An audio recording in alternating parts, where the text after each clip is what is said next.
I'm Randy Churchill. I'm Managing Director with Avid Bank Venture Lending. We lend money to venture-backed startups. I'd like to welcome you to the Caltech Entrepreneurs Forum. Today we have a very, very interesting program, as you can tell by the interesting, unique title. I've been a member of the executive committee for, let's just say, a really long time. And speaking of long times, we're celebrating our 40th year this year. Yes, thank you. And we're dedicating this season to Nick Nichols, our founder, who we unfortunately lost last year. But we do have some executive committee members I think were around with Nick when he founded the forum, and I'd like to have them acknowledge themselves. I think, Ira, you were one of the originals, were you not? And I'm sorry, he's been here for 40 years, it's hard to stand up. But if other members of the committee could at least raise their hand. We got Lynn and Stan. And if you're interested in learning more about the forum, I'd urge you to seek out a committee member. If you have ideas for future forum events, certainly let us know.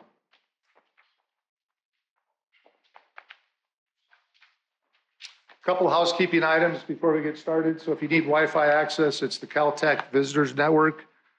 You can see the username and the password. And then also to save a few trees, we don't have too many paper handouts, if any, but this QR code will give you today's agenda. And then also you will receive, I think today is it, Lynn, or tomorrow, you'll receive a SurveyMonkey survey via email, the email that you use to register. And we ask that you take a few minutes, complete that, give us your honest feedback, how we can improve, although I'm sure there aren't too many ways we can improve it. But again, any suggestions for future events are always welcome. And speaking of surveys, I want to just take a quick poll before we get started here. How many of you, well, let's first find out who we are. So how many entrepreneurs, okay, oh, that's great. If you've raised money, keep your hand up. If you feel you've been screwed, keep your hand up. You're in the right place. So our hope is that you will at least find some therapy in today's session.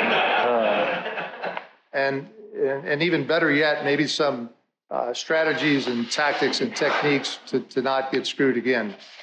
How many investors? Fantastic. So entrepreneurs who put your hands down, if you haven't sought out money yet, these are the people you should talk to. How many Caltech faculty or students? Fantastic. And then how many, like me, service providers, advisors, and others? Wonderful. Well, welcome to all of you, and looking forward to the program. One of the things, I mean, this is the last you'll see of me. I'm going to step down and turn it over to Stan in a minute, but one of the things that I find helps you from getting screwed is just to know who you're dealing with. Investors are going to do diligence on you and your company. I strongly advise as you begin to put your company together, you do diligence on the people you're going to work with, whether they be investors, lawyers, bankers, accountants. It's easy to do reviews through Google. You can find references, but find out who you're dealing with, because that'll save you some grief in the end, because reputation means a lot. And that's a good segue into who our reputational sponsors are. So I want to thank, in addition to my bank, Avid Bank, Scott Sagino with O'Melveny. I don't know if Scott's here today. Sean Lee with Louis Rocca. I guess they all think their brands are going to speak for themselves. Leon Alkali with Mandela. And last but not least, Michael Nilsson, who's a longtime supporter and executive committee member. Well, anyway, thank you in absentia to all of our sponsors. Now, on this day, I can understand why. I almost missed my alarm as well. But great. Well, I'm going to turn it over to Stan Tomsik, who's going to kick off the program. So thanks again for attending on a rainy day.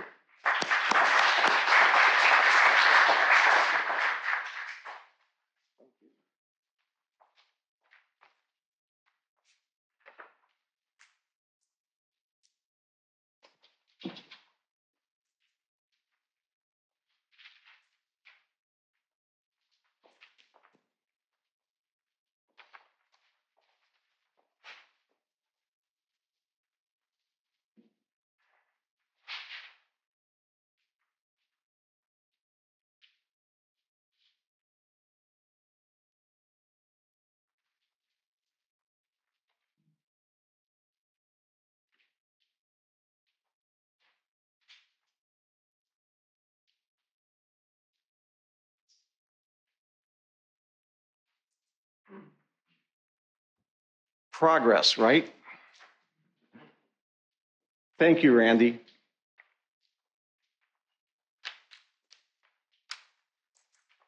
My name's Stan Tomsic.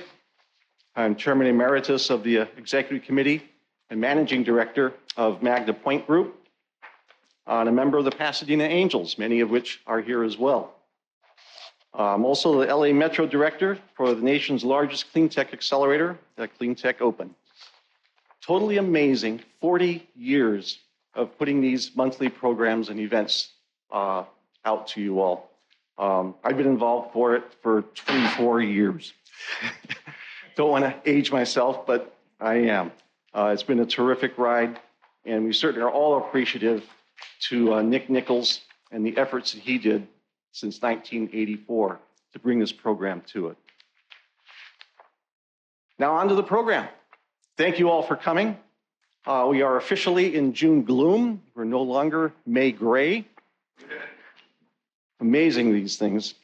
But I want to start this with a video.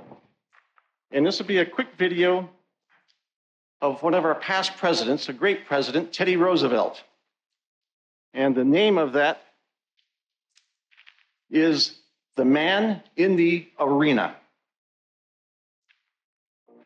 It is not the critic who counts, not the man who points out how the strong man stumbles, or where the doer of deeds could have done them better. The credit belongs to the man who was actually in the arena, whose face is marred by dust and sweat and blood, who strives valiantly, who errs, who comes short again and again, because there is no effort without error and shortcoming. But who does actually strive to do the deeds? Who knows great enthusiasms, the great devotions, who spends himself in a worthy cause, who at the best knows in the end the triumph of high achievement, and who at the worst, if he fails, at least fails while daring greatly, so that his place shall never be with those cold and timid souls who neither know victory nor defeat.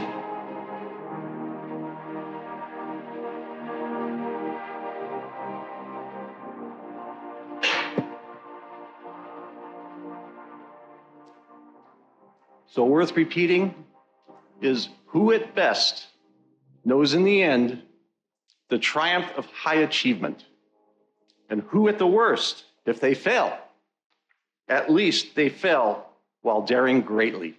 Great words, very appropriate for probably every person here, especially all of you entrepreneurs. I do want to also acknowledge something, which is that no achievement is without some failure. And past failures can be entertaining, but make no mistake, we should always learn from them. Another learned statesman by the name of Mark Twain says something appropriate for today's program, which is we should have fun learning about those failures. His exact quote, "Tragedy plus time equals comedy." How appropriate. I'm sure everyone has one or two stories in their past from 20 years ago, or 10 if you're younger, that today you can laugh about, that at the time seemed devastating. So I'm not going to ask how many entrepreneurs there are here. Randy's already taken care of that. I'd love to see how many we have here. But I do want to also find out a gray area. We asked about how many have been screwed or had some failure. But how about those of you that just didn't experience the failure, but just not as successful as everyone thought it was going to be? Yeah, that's good. I also like to know who's currently looking for funding. I love to ask that question because everybody's hand goes up. Being a successful entrepreneur is hard. And our first speaker is going to be Wes Nichols. He's a partner in March Capital. He's not with us today. He's traveling out of the country. We did catch up with him when he was in New York, so I have him on video. He's a serial entrepreneur, having raised over $90 million for one of his companies that was acquired and later became TransUnion. Many of you might have heard of that. He received the EY 2016 Entrepreneur of the Year Award and is a Technology Pioneer nominee by the World Economic Forum. He brings decades of experience in predictive analytics, AI machine learning, and digital transformation. As a seasoned investor, Wes has invested in dozens of high-growth, dynamic software companies and deep tech companies, including SpaceX. So this is Wes Nichols. Hi, this is Wes Nichols. I'm a partner at March Capital in Santa Monica, talking to you from New York City today. I have both founder experience as well as investor experience. I'll talk more about my experiences from a founder standpoint today and things to be careful about, things to look out for, things I wish I learned along the way. A few points over my shoulder in my horrible writing. One is really, if you have a co-founder, understand what their intentions are and what their areas of interest are. There's a professor named Noah Wasserman from Harvard Business School who wrote a book called Founder's Dilemma. It's a great book, worth reading.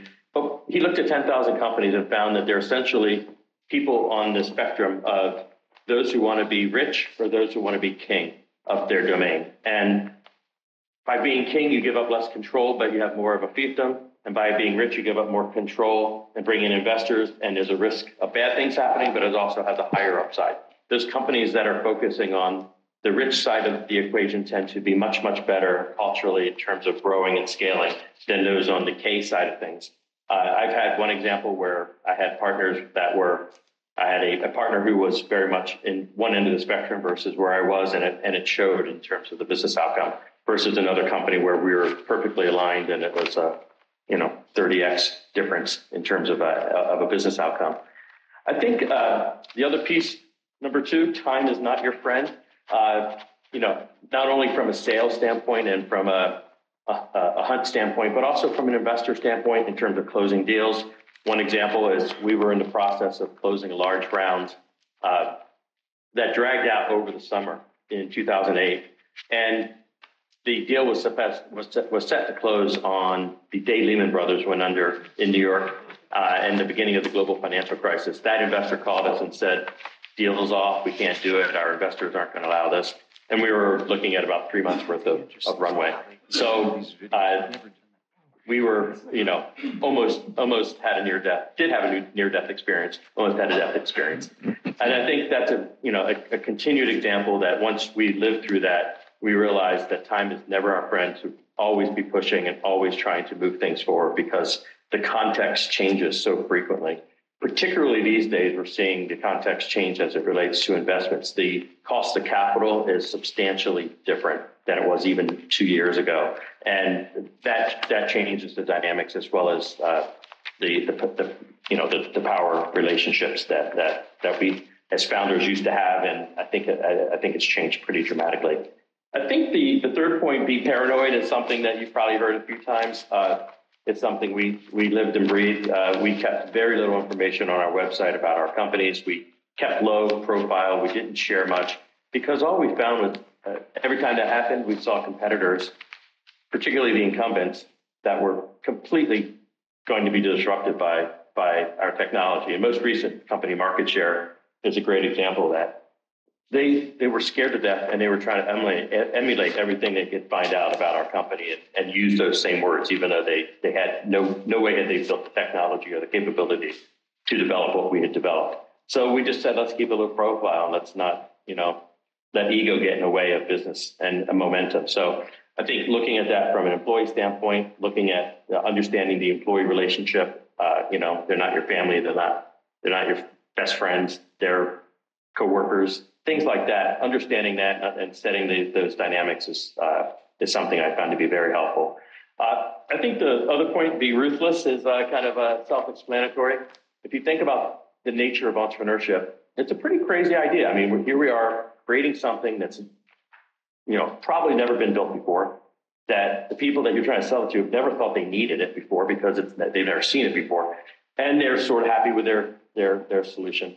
And in many cases, they're scared of change. They're social and economic penalties for trying new things and experimenting. And so the incentives are, the odds are incredibly stacked against us because of all those incentives are completely misaligned between companies and entrepreneurs. So, but it takes a ruthlessness and a relentlessness to push through and make that happen. Find those diamonds in the rough of clients willing to stick their necks out and try something and get on board and be an evangelist for that. Protect your IP because there's a lot of Me Too companies out there that take advantage of that. And be ruthless about your staff. The people that you have at the beginning of the company typically aren't the ones that are going to get you to the next level or the level above that. So understand that, at times those people need to change, and including the founders sometimes. So, that understanding that and being dispassionate about it, I think is something that I found to be very important. The last point is the blue ocean versus the red ocean strategy, looking at how you go in and define the category that you're focused on, the business that you're trying to go after, and make sure it's not just a me too. Make sure that it's at least 10x better than what the incumbent solution is out there right now. Blue ocean relates to nice, unbloodied, clear sailing, whereas red ocean is where it's all chummed up and sharks are after each other and it's super competitive and everyone's chasing after the same space, and it drives down margins. It creates a lot of problems. And a lot of companies, a lot of startups jump right into the red ocean as opposed to really thinking outside of that. One book in particular I really like, and it was my Bible during market share, was called Play Bigger. It's a group out of San Francisco of these go-to-market ninjas that were just incredibly helpful, helping to find a new category and helping to think through how to become that category king in a newly defined category, as opposed to, bobbing around in the red ocean. So those are a few things that I've learned. I've been learned the hard way on many of these things, and obviously seared into my soul. Happy to compare notes with anyone at any time. And you can reach me at wes@marchcp.com or on LinkedIn, of course.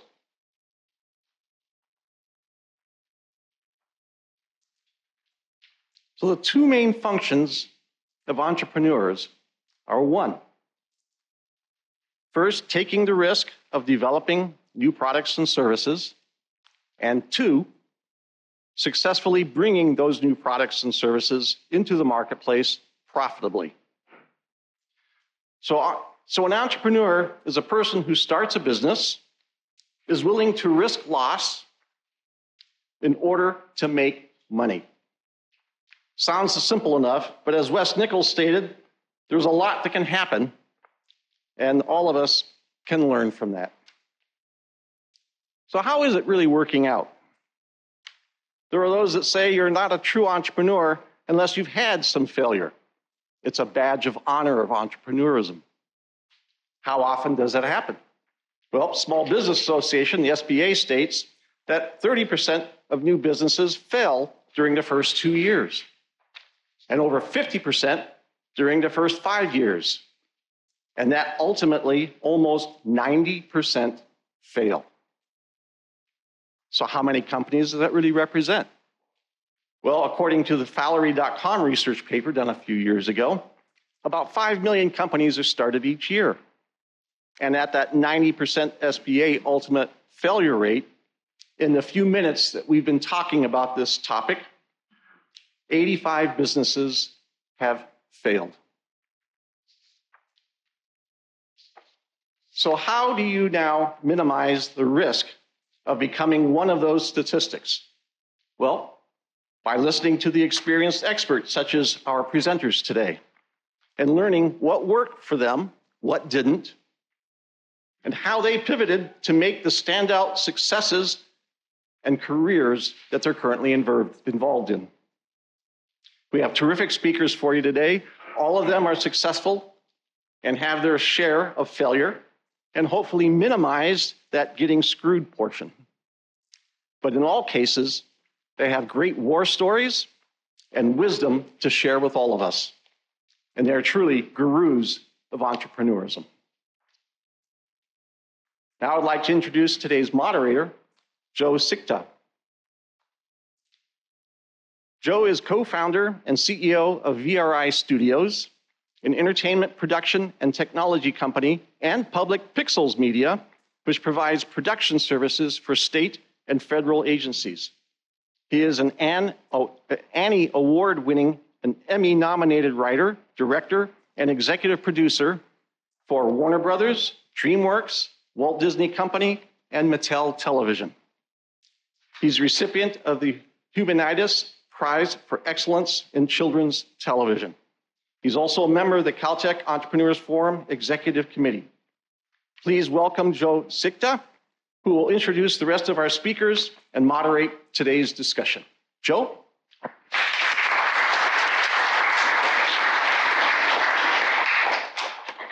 Thank you, Stan. Always setting things up. Stan is the man, as we know.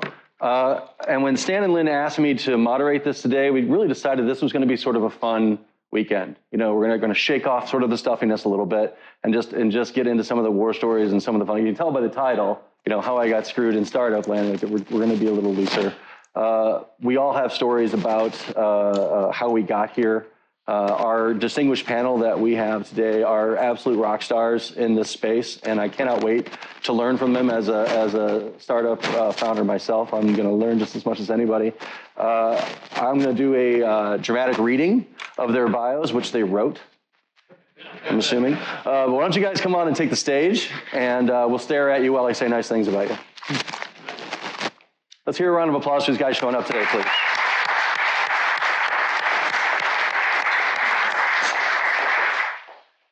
And a bit of housekeeping, you got to push the button and really talk into that mic like it's a congressional hearing. Let's test it out. Here we go, baby. That's what I'm talking about. All right, speaking of, we have Mr. Brett Brewer. Brett is a co-founder and managing director of Crosscut Ventures.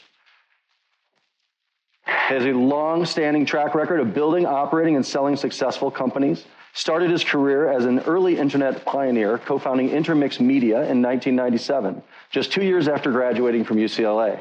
Under his leadership, Intermix Media launched several successful businesses, including MySpace, Skilljam.com, and Alina. MySpace was sold to News Corporation in 2005. After his time at Intermix Media, Brett became president of Ad Knowledge, where he oversaw operations for the online advertising company. During his tenure, Ad Knowledge grew to over 350 employees across the globe and achieved annual revenues exceeding $300 million. Brett now serves as vice chairman of the board of directors. In addition to his successful career as an entrepreneur and executive, Brett is also an accomplished angel investor. He has served on the boards of Alliance and After School All-Stars, which brings high-quality after-school programming to tens of thousands of young people across the nation. Next up, we have Jeff Steibel, partner in Bryant Steibel. Jeff is founding partner of Bryant Steibel and Steibel and Company. He has served on the boards of a number of nonprofit, private, and public companies, including as chairman of BrainGate, LegalZoom, and the Search Agency. Jeff was previously president and CEO of Web.com Incorporated and the Dun & Bradstreet Credibility Corporation, and later served as D&B's vice chairman. Jeff is also a USA Today columnist and author of the New York Times bestseller Breakpoint and Wired for Thought. We have Chris Heatherly, CEO and founder of Great Big Beautiful Tomorrow. Chris has a diverse work experience spanning from 1988 to now. He is currently the chief executive officer and founder of Great Big Beautiful Tomorrow, a role they started in 2023. He spent 4 years as NBC Universal Media as the executive vice president of games, leading a team of 60 and overseeing successful mobile and console games such as Jurassic World and Minions Rush. Prior to that, he had various roles at the Walt Disney Company, including senior vice president, general manager of Disney Mobile Games. I was at Disney when Chris was there, and watching where Chris went and where they put him was really a fun game. And then last but certainly not least, Maria Simone, Thank you, Maria, for coming today. She is a transformational business and funding strategist, speaker, author, impact investor, executive producer, and consummate deal maker. She is the co-founder of Zen Moose Capital, a social impact fund that creates and invests in purposeful media, technology, and affordable housing solutions. The Zen Moose portfolio of companies includes a number of media assets, including Telly Award-winning charity makeover reality show Operation Impact. She's also the co-founder of United Tiny Homes, an agile solution to the housing crisis. UTH took in $1.25 million in orders in its first 2 days in business and is now one of the fastest growing tiny home manufacturing companies. She's also the author of the upcoming book, Love Yourself Rich, and has been featured in Success Magazine with appearances on ABC and Fox TV. So we are truly in the presence of not only greatness, but experience. And, you don't get to where they are without, a lot of landmines and a lot of hard lessons along the way. So I cannot wait to get into our panel discussion. But first, I want to also acknowledge Pandora Ovanessian, who is sort of my right-hand person here today as we do this. Pandora and I have been planning what we can do together to make this go off without a hitch. And she kept emailing me saying, what can I do to help? And I was like, just send me good vibes. Just send me all the good energy. And the more I thought about that, I really thought, well, that really is, it seems like an offhand thing to say, but how important is that? And then that started to dig in, like that might even be somewhere along the theme of, nobody gets here without support. Nobody gets here without mentorship, that team, that feeling. I honestly, if Pandora, if I didn't know she was there, ready to catch me if I faint or have a panic attack, that she's going to jump in here and do better than I would do. So thank you, Pandora, for being here as well. All right, guys, let's rock. Let's have some fun. Okay. So we're going to go through, I thought we'd have a little arc, right? We're going to kind of go through the lifespan of a startup. So I've got sort of 5 main topics that I think we should cover. Early stage challenges. What's it like getting started? Scaling up, what happens as you start to get some traction and start to grow. Navigating failures that are inevitably going to pop up along the way as you go. Fundraising and investor relations. How do you grow? How do you scale? How do you get the right partners on board? And then strategic partnerships and exits. As they say, if you don't know when you're getting out, you probably shouldn't get in. So let's jump in on early stage challenges. And I'm just going to kind of throw it out like red meat to the shark cage, guys, if that's cool. If something sparks, it's tell a story or something that you feel might be useful. Here's a fun question to start us off. So going into ideation and validation, how do we validating our ideas in the market? How do we know we're going the right direction? Can you share an instance where your initial product idea failed to meet market needs or where your initial market research was completely off? What did you learn from that experience and how do you pivot? Takers? I'll start since I probably have the most battle scars. And look, when you're starting off a business, everything should fail. If you haven't set up a business, each and every moment, you're kind of screwed. I both like this title and hate this title because the title implies that you get screwed by people. I'll make the joke. Just like at Caltech, when you're a student, the only person who's screwing you is yourself. So, when you're an entrepreneur, the important thing I think is make sure that everything stays and remains. The first business I started, which was at Brown and MIT, the Massachusetts Caltech, we started off as a search engine back in '97. And there wasn't actually search, so we ended up pivoting to being an ad engine, leveraging some of our technology from Brown and MIT. That was a really smart pivot in one respect, and an absolutely horrible one in another because some of the technology that we were building was competitive with Google, and those guys were at Stanford. They sort of hung in, and that did a little bit better than our startup. I guess I can dial it back. Even to me, the journey starts with the idea, of course, but in my particular case, we started an e-commerce business selling movies and music and games online. Amazon existed. There was a site called CD Universe. Our real issue, being 2 undergrads that had recently finished at UCLA, was access to capital. So it took us almost 24 months to raise $300,000. And at that point in the mid to late 90s, there wasn't this evolved ecosystem of incubators and accelerators like there is today. And I really think it's a huge advantage for today's entrepreneur that entrepreneurs should embrace, which is in big round numbers, there's 32 active incubators and accelerators in Los Angeles. And they are all effectively set up with the same goal, which is to help a young or an old, but a new entrepreneur get off the ground, give that idea a chance to fly or not fly. And sometimes it's $50,000, sometimes $150,000, $250,000, whatever it is enough capital to get some sort of product. And the reason I think that's so important is that's the number one thing that entrepreneurs bump into is how do I sort of get going? I can't leave my current job. I think I have a good idea. And from doing conferences and stuff around the country for years, the most common thing I see is a potential entrepreneur that comes up to me afterwards and they say, I got this idea, I want to do it, but I don't know if I can do it. But the number one thing, it sounds very simple, but you just have to do it. You just have to like literally either build it or whatever the case may be. And having access to these incubators and accelerators that are really their sole purpose is getting that person from 0 to 1 is a big advantage. So anyway, the entrepreneurial journey should not be easy, but it is certainly easier than it was in the late 90s. And then to tie it into the business side, we started, as I mentioned, as an e-commerce business selling commodity goods, really other people's products, and competing with Amazon and CD Universe or competing with CD Now. Our site was CD Universe. We learned very quickly that at that point, there were literally negative margins in e-commerce. People were buying CDs for $8.50 and they were selling them for $7.50. I didn't go to Caltech. I could have never got into Caltech, but it doesn't take a genius to figure out that that is not going to work.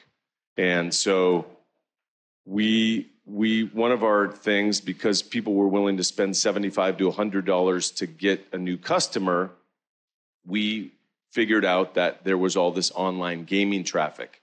And at that point in the online world, performance advertising did not exist. So these gaming sites had a ton of traffic, but literally had almost zero revenue. So the idea was we would buy or take control of these gaming sites. We would flood them essentially with our e-commerce ads, and we would cut out the customer acquisition side, and maybe we could make a business out of that. That was a good enough idea to go public in April of '99. So we got public before the dot-com crash happened. Essentially simultaneously, the dot-com crash happens in March of 2000, and the data was pretty clear that gamers don't buy CDs. And like, now that would have been nice to know in advance. So I'm a big fan of like finding ways to pre-figure stuff out. We weren't that smart. We sort of went all in. And again, it's not like they were kind of buying CDs. Sometimes they just never bought CDs.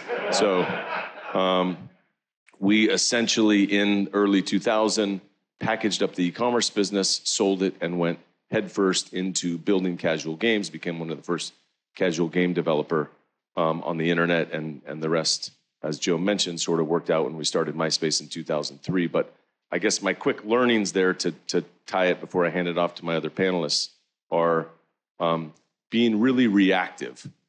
You have the advantage as the entrepreneur of seeing all the data, and you can't get stuck on some particular direction or something you think definitely should work. We were always believers, at least, and I still am, of letting the data speak for itself and following that as fast as you can where it leads you, and hopefully it leads you to a good place. That's really critical. First of all, entrepreneurs, inventors get so attached to their baby, and they get very emotional about, oh, it should go here, and this is for everybody, and all of that. And you really need to be more analytical. As soon as you find that data, you see that you're having results, that's what you scale. You don't just keep, going out after what you think it should be. Just a really small example. I know we're at Caltech, but I'm going to be in the fashion. I had a fashion startup 100 years ago.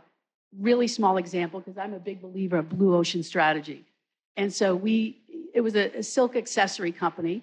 And I just naturally assumed these should go in the department stores. And I had contracts with Macy's and Bloomingdale's and all the big department stores. But they weren't moving as quickly as I would have liked.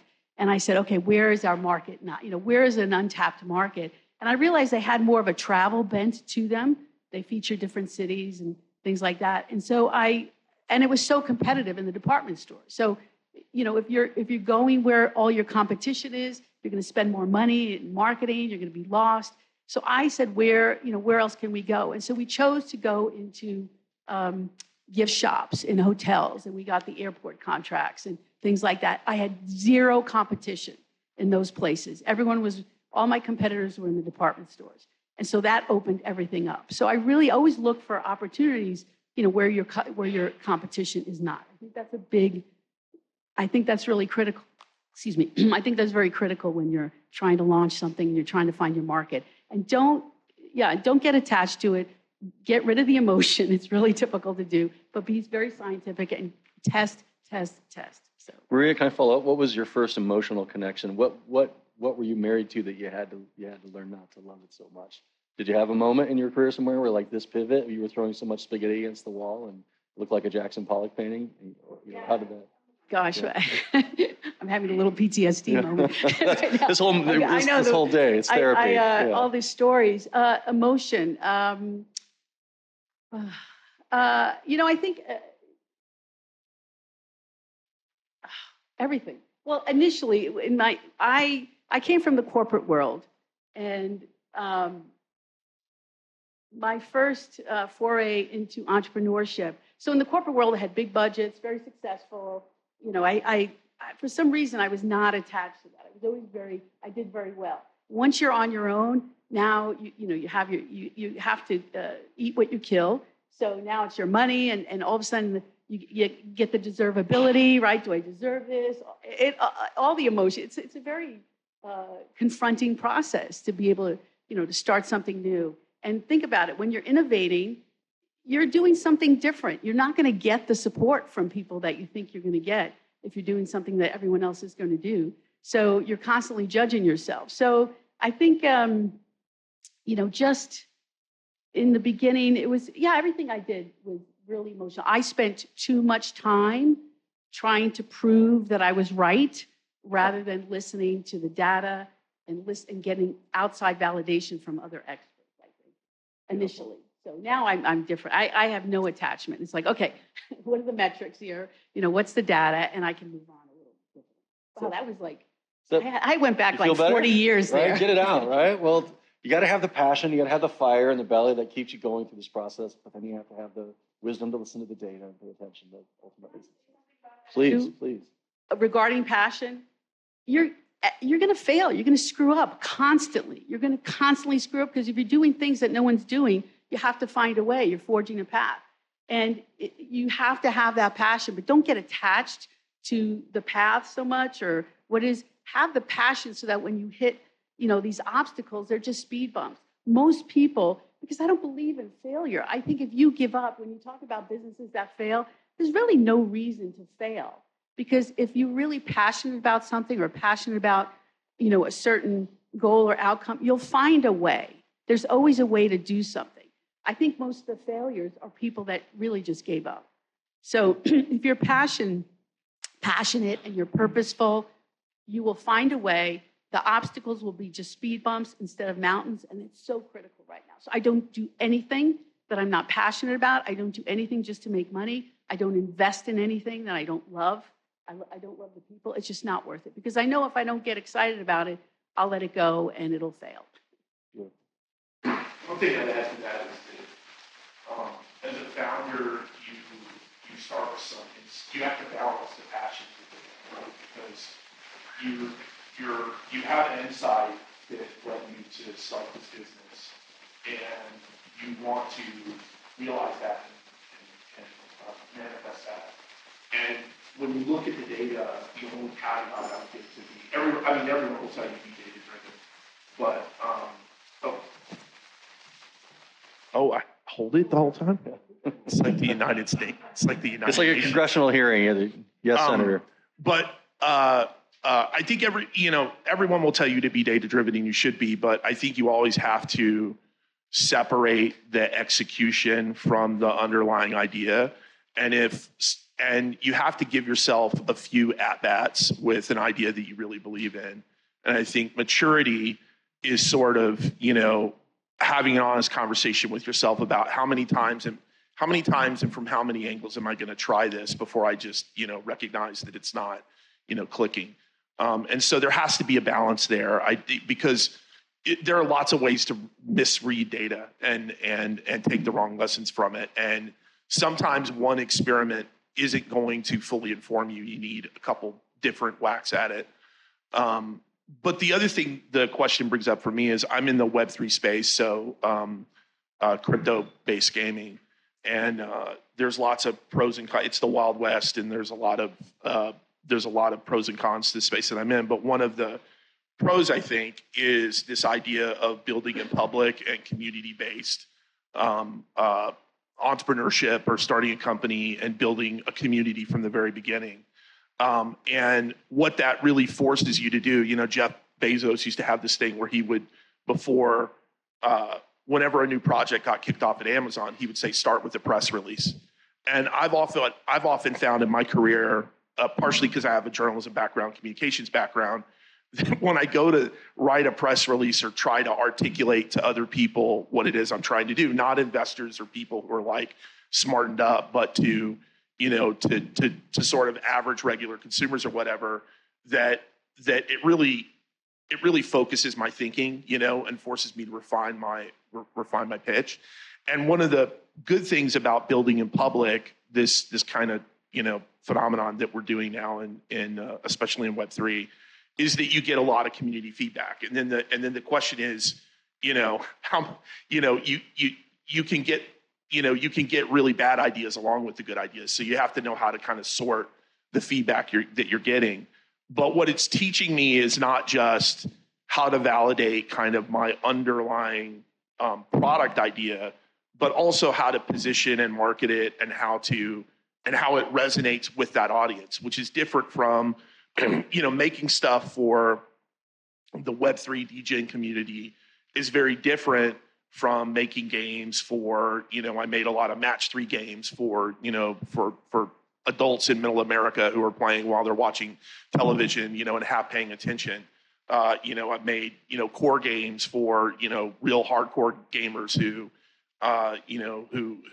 really care about competitive gameplay. All of those audiences are very different. And so, the thing that I'm learning a lot from currently is sort of not just this idea of like product market fit, but also the kind of marketing market fit and how that impacts product, and involving your community from the very beginning so that you avoid getting into some of those blind spots. The worst thing is like you work for 12 months or 2 years or whatever and come out with something and nobody wants it. So validating what you're wrong about early is one of the best things you could do. That's fantastic. Awesome.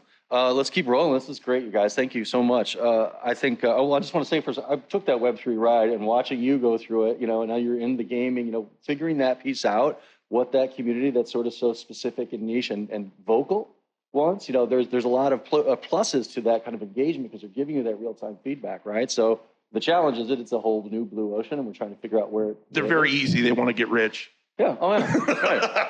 It's very straightforward. Yeah. And easily and fast. Yeah. Which we know that's the pathway to success if you've learned nothing else today. Let's talk about the team. So you got an idea. You've done your market research. You get a little feedback and realize you got something. Now you got to put the team together, right? Maybe your co-founders, the people who are going to come on and do operations with you. Here's the tough question. Again, this is about war stories, everybody. Did you ever make a wrong hire during the early stages? How did it affect the team? And what steps did you take to correct the situation? Yes. So I with my new startup, so I've managed lots of teams of different scales. When I was at Disney, I had 400 people. So I've made a lot of hiring decisions, both good and bad. And one of the, I've got a lot, I've got a fair amount of PTSD from having to do layoffs over the years. And so, I have been pretty focused on prioritize, kind of, very ruthlessly prioritizing. And, when I started this company, I kind of look back on when I was in corporate America, I had the luxury of like, my weakness sometimes is I give people too much of a chance, and I take, I think, well, let's give them, let's do this to set them up for success or whatever.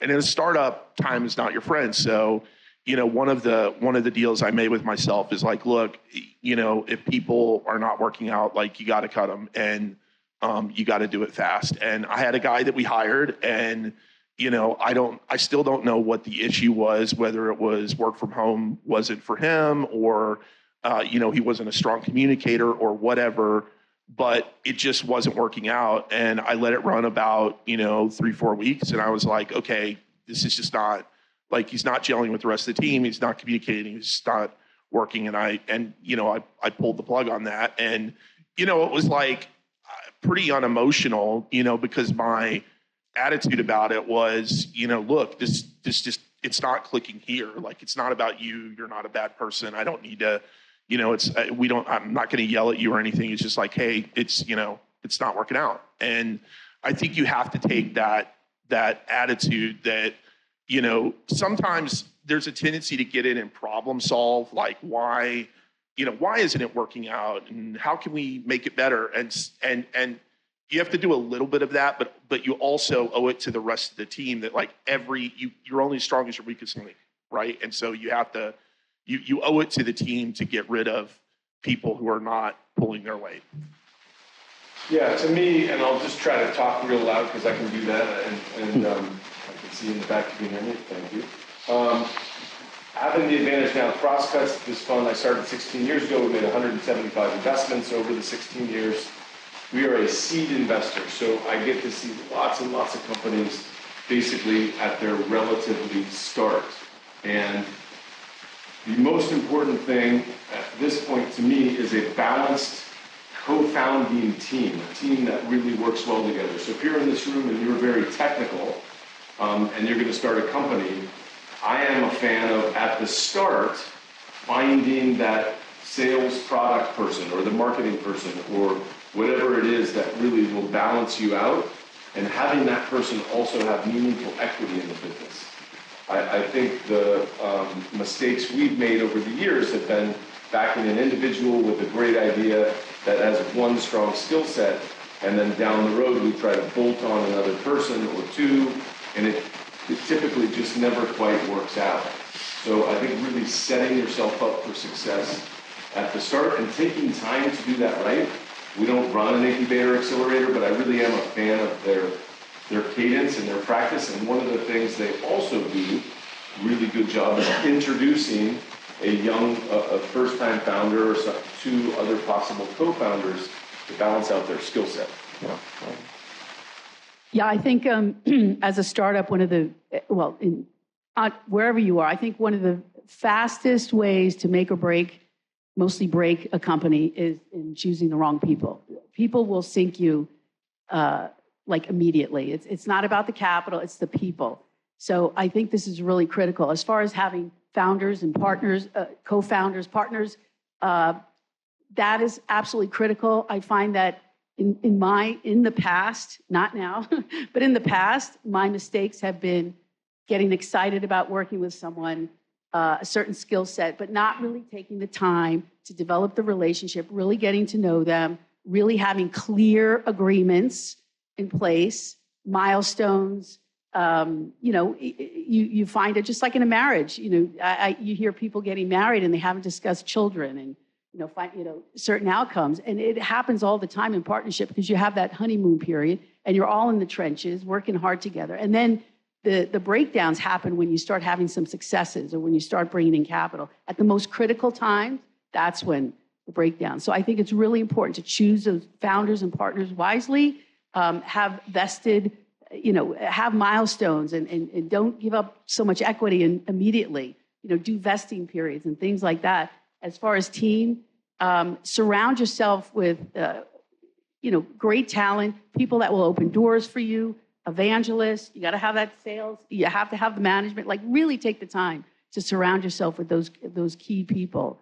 And I think that is critical. People are critical, and they're all around you. And one of the greatest, I've consulted with thousands of entrepreneurs and startups. The greatest challenge is not aiming high in talent. We think we have to do it all ourselves, or we're not good enough, or we don't deserve it, whatever it is. I always say aim high. So if you want to build a multi-million-dollar company in the tech space, go find somebody that's had a successful exit in the tech space. It's okay. Go ask them for support. If you have been blessed with success, you're not going to be a mensch and turn someone down who's asking for advisement or mentorship. Your cup runneth over. You want to help other people. So I think that's a big issue. We don't go for the talent. We think we have to just, whatever. We go with who's ever around us. So it's really critical. If you get that successful team around you immediately, the sky's the limit. That really makes or breaks a startup. Jeff, do you know anything about working with somebody who's really great, world class as a team? Just maybe? Yeah, I mean, I think I probably think a bit differently about people management and hiring in general. Now, I've been running much larger organizations, in the thousands and the tens of thousands. I don't think we've hired many bad people. There are exceptions, but for the most part, I think where I failed is finding ways to place the right people into the right roles. And I find that as companies scale, that's the bigger problem. There are lots of great people. Great people are all really, really, really good at one thing, and they suck at everything else. But they're idiot savants. So, your job as a leader is really to find that one area where they're great. I'll make one exception. Actually, maybe I'll make two exceptions, because certainly when I first started, probably the biggest failure in decisioning on people was hiring myself as CEO. I probably should have brought someone in from the outside. Was a 20-something-year-old PhD student. What the hell did I know? I got lucky. I figured it out. Which leads to my more important exception. The one place where I think you can go wrong at any stage of an organization is hiring or bringing in anyone who has even an ounce of arrogance. Right? I mean, arrogance is, it should be seen as overconfidence in terms of personality trait. And it is absolutely toxic. And, for us, we were talking about the great person. I'm assuming you mean Kobe Bryant. He is a great person. You're a dear friend of mine. We started Bryant Stuyvesant together. We talked incessantly about what we were talking about earlier. Is it perspiration or inspiration? Is it ideas or effort? Kobe's feeling, of course, it's well known, 99, probably 0.9% perspiration, 0.01% inspiration. For me, it was about 0.9% perspiration, 0.01% inspiration, 99% luck. I mean, we're all sitting up here because we were lucky. So, for me, coming back to this notion of arrogance, the arrogant person misunderstands the work and the effort and the impact of their idea as what drove their success. The smart, humble person sits down and goes, you know what? This was 99% luck. Let me focus on the areas where I failed. It's hard, it's humiliating, it's humbling, but in failure, you learn. In success, you sit there shrugging your shoulders, patting yourself on the back and go, great, look how wonderful I am. You don't really learn anything if most of the reason you succeed is luck. So you want people who are constantly focusing on their failures, reevaluating, listening, learning to other people. I'll take a below average intellect, below average work ethic with someone who's humble and wants to learn and wants to grow and wants to challenge themselves any day over an arrogant jerk.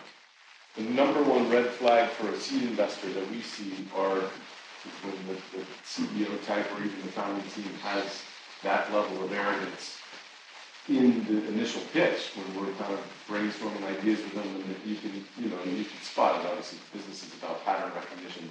We're hearing 3 or 4 pitches a day.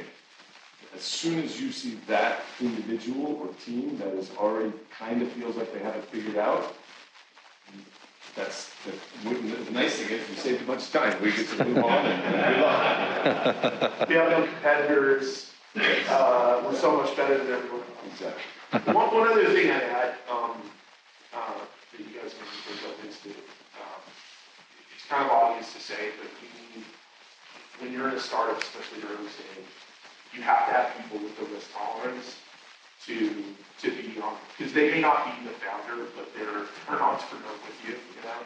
And especially those of us coming from corporate environments, you know, just because someone is, you know, successful in a corporate environment does not mean they're going to be successful in a startup environment when they have a fraction of the resources. And you really have to hire people who are resilient and resourceful. And I have that conversation with every employee, or prospective employee. And that's probably in the interview process for me the part that tells me the most about the person, because you always find in the interview that people are like looking for you to make them feel safe. Like, this is going to work out, right? We're going to raise funds. We're going to, you know, like tell me it's going to be okay. And I just try to be real honest and go, the odds are we go out of business. So, like, you have to know that going into this. And if you're not in a life situation or just emotionally, like, that's not a level of risk that you can't wake up every day knowing, holy shit, you may fail. If that's too much emotional or financial burden for you, don't do it, you know? And that, I get more out of that than the assessment of skills or some of these other things, because it tells me whether when the chips are down, that person is going to be, you know, in the huddle, or whether they're going to be freaking out worrying about themselves. Which is very understandable, of course, for a person that's at a corporate job. Absolutely. To take that perspective, because the actual math of joining the startup or doing the startup from scratch really doesn't make mathematical sense. Exactly. As even Wes said earlier, like, you go so long with making so little money, then you have the stress at every single level of raising more capital, or you go out of business. And then typically, even if it works out, it doesn't really work out to you know, there's very few Facebooks and Google, etc. So, not to be a downer, but it really mathematically is like a bad business. Yeah. It's like selling CDs for $9 when they cost 10. I had a founder, sorry, let's talk too much, but I had another founder who I worked with a lot of startups before I did my own startup, and I'm 49 now. So fortunately, I learned from them a lot before I did my own. And I had one founder say exactly that to me, which is like, look, the math makes no sense on paper. You have to do this because you have a conviction to do it. You want, you know, like, I have 3 kids going through college. I have every reason not to be doing startup right now. But I came to that place myself where I'm like, I just have to do this. Like, I believe in myself. I want to do this. It's not rational. It's, you know, I want to take a bet on myself.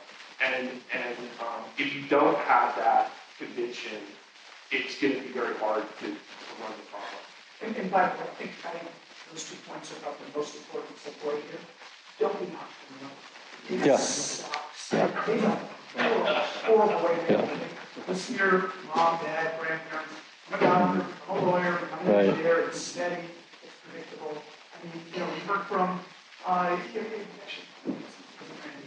we heard earlier, 9% of startups fail.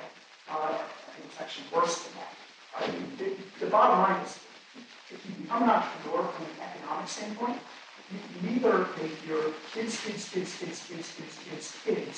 rich beyond the wildest imagination, and you don't know that. You never will. It's a binary outcome. So the only reason to be an entrepreneur is because you can't help it, right? I mean, it's a disease. It sucks. I wish I didn't have it. I don't wish it on my worst enemy. I don't want my kids to become it. And you should walk out going, fuck this. We're going to add that to the Teddy Roosevelt quote. Fuck this.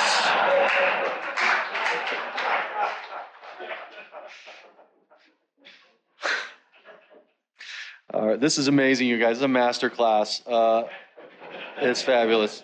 So we're almost done with early stage, and it's nice that we spent a little time here because so many of us are in that, right? I think we've rolled out quite a bit of key points along the way here. So let's assume you're an entrepreneur, you've managed to find your market fit, right? You threw enough spaghetti against the wall, you got something, there's some traction. and you've attracted the right partners, the right people, the right teammates, and you've been able to put them into their lanes. And you're like a well-oiled baseball team. Everybody's got their area, everything's covered, and oh my gosh, you guys are playing and you're winning games. Now you're ready to scale, now you're ready to invest because people need to eat, right? And so now you're looking for that investment. And what are some key factors or experiences you guys have had? Have you ever brought in the wrong investor? Because this is the next team member. We think racing for that seed investment is the answer. Oh gosh, if I can just get to that, that's the money. Oh my gosh, I can get some new shoes. But you're buying in with someone else, and they are going to have an agenda too. You got to make sure that's aligned. Where do we live with that, guys? Well, to state the obvious, when you're raising capital, and it is tough. In my first instance, we never had the luxury of today's entrepreneurial set where you can really think about what fund or what individual you're raising money from, but I do highly recommend thinking through what fund or what individual you're raising money from. And the reason, of course, is these are very long-term relationships. They virtually never go as planned. And the one snag with the whole thing is everybody gets along swimmingly when things are generally going well.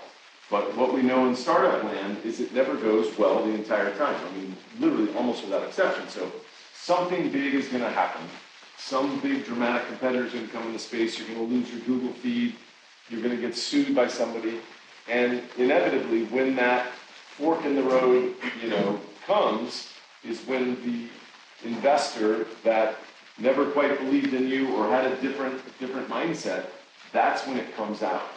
And of course, that's the moment where you really don't want that to come out, because then you've got an investor that says, I'm out, or I'm not funding it anymore, or who knows. So that was, in my first experience, we won't name names, but they were all big San Francisco venture funds. And everything went, well, that's not true. We had a lot of ups and downs. We got delisted from NASDAQ. It's a whole nother talk. But we eventually actually end up selling the business to News Corp. Rupert Murdoch and News Corp, it's a big deal happening in LA. It's a big deal in October of 2005, coming out of the dot-com crash. But because the price was relatively high at that time, even Rupert Murdoch, even as much as he wanted to own MySpace, even he was having pause through this little window, and our biggest investor essentially went around our back and did a side deal with News Corp that was just selling their stake in the company, which is about 15% of the business, to make sure that they were able to exit regardless of what happened with the overall deal. And yeah, I was very shocked at the time, and obviously we never worked with them again, but it ended up that the entire deal closed, and it sort of, other than the people in this room, and very few people realized that happened, but it did happen. And it was in a perfect example of an investor that's on the board putting their own interests above the interests of all shareholders. And so, as much as possible, any capital coming into the business, and it is your responsibility also. I think sometimes people are a little bit light with friends and family around, and they think, it's my rich uncle, he's got a car dealership, like, what's 150 grand to him? Well, you're going to learn when the business is not working that he can't learn what 150 grand is to him. So it really, like, taking that part seriously from a custodial perspective and an effort perspective, which I know everyone would, but also thinking through, I really recommend, if you're raising money from a venture fund, talk to the companies that they had that failed. It's the easiest thing you can do. The great thing about the entrepreneurial world, there are some positives. One is everybody loves talking about how their story is and how their company went, even the failures. They're almost more vocal. And so you can in 2 minutes, you can find 5 companies that failed that XYZ fund invested in and talk to those CEOs. That's really where I would spend my time. That's a pro tip. So, early on, some of the mistakes I've made in raising capital, and also what I look for when I'm looking at investments is early on, a lot of entrepreneurs, and I've done that in the past, you put your eggs in one basket. So you're closing a deal and you just slow down in the raise. You just don't, you don't keep up with the momentum. And oh my God, we've had a couple of instances where, we were closing, it was over $100 million in funding. It was working on a larger portfolio. And we were working on this deal, and we kind of slowed down on the raise, and we were getting ready to take in the money, and saw it on Bloomberg that the owner of the fund, this is many, many years ago, had died in a skiing accident. And they actually dissolved the fund and canceled all the transactions, like things like that. Or somebody's about to wire money and went in for a procedure because we'll finish the transaction tomorrow, and never came out. We didn't realize he had stage 4 cancer and just never, he passed away. And so things like that happen all the time, or market shifts or whatever. So don't put your eggs in one basket. It doesn't count until the money's in the bank. Really, the investor relationships are really critical. You have no idea. Yes, everyone's excited in the beginning, and you have all these high hopes, but they will turn on you down the road. And lack of communication. It's not always rosy. You have to tell them the good, bad, and ugly. So we make sure. Well, I've learned to make sure, and all the companies that in our portfolio, or the companies we're investing, I just give them the space. Like, you guys we have to communicate what's happening. If it's bad, just put it out there. So you have to communicate the good, the bad, and the ugly, because when it gets really ugly, and it does at times, they are prepared for it.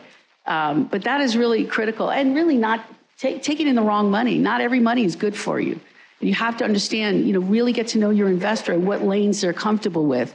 Because if you take in money, especially friends and family, Thanksgiving will suck. After that, really, you have no idea.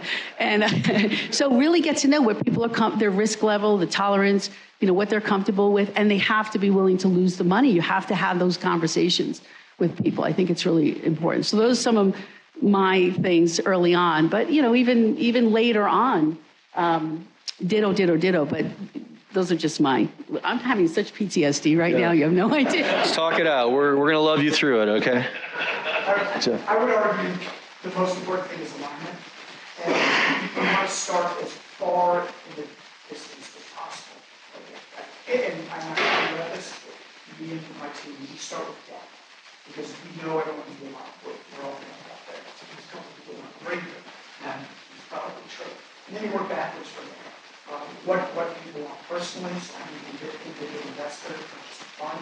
What the fund wants to do, does the fund want to live on beyond its boundaries? How many funds does the fund want to have? What's the life cycle of the fund? You become an expert in what they do so that you can understand whether or not they're aligned. Funds, they have a 3 to 5 year investment cycle and a 3 to 5 year exit cycle. Some like that is quicker, some like that to be longer. You got to know where they are in the life of the fund. Getting an investment from an end-of-life fund, a beginning-of-life fund, that will change the dynamic and the character. But it's an art form, because the worst thing that can happen, and that's something I was saying earlier, is you have an externality that you can't control. That has nothing to do with you. But by the way, if it sucks and the company isn't performing, the investors should come in. If they don't, you pick bad investors. These are partners. They should be, they should be your thought partners. So if your company isn't performing, that is what you want them to come after you, in a collegial way, in a helpful way. So I think alignment is really, really important. The second thing I will add to my last point is arrogance brings on a whole new meaning for investors. They think of themselves the masters of the universe, on the Lord, mind. So I think you've got to be very, very careful with investors. We invest in our first company, I should say, we had a potential investor. Our first company came into our offices, sat down with me and a bunch of professors, like I was 12, literally turned to me and asked me for coffee. And I liked it, and we were a startup, so we didn't actually have coffee. So I got a car. I drove to a coffee shop, 3 Starbucks in Rhode Island, and he sat around for 45 minutes, asking me, when are we getting started? We can't. You set the CEO off for coffee. But more than once, he apologized about 100 times Genuine in his apology, but that assumption came from arrogance, right? Overconfidence in knowing who must be the leaders of, of an organization. So, it's that pattern recognition is super important because for whatever reason, arrogance and insecurity gravitate towards silence. In politics, but you don't have to worry about politics. So you also want to be careful, particularly careful, because these are partners of your team, and make sure that you don't end up inviting arrogance because you think you're just taking my money. Although in fairness, what you could say about a startup is that they have coffee.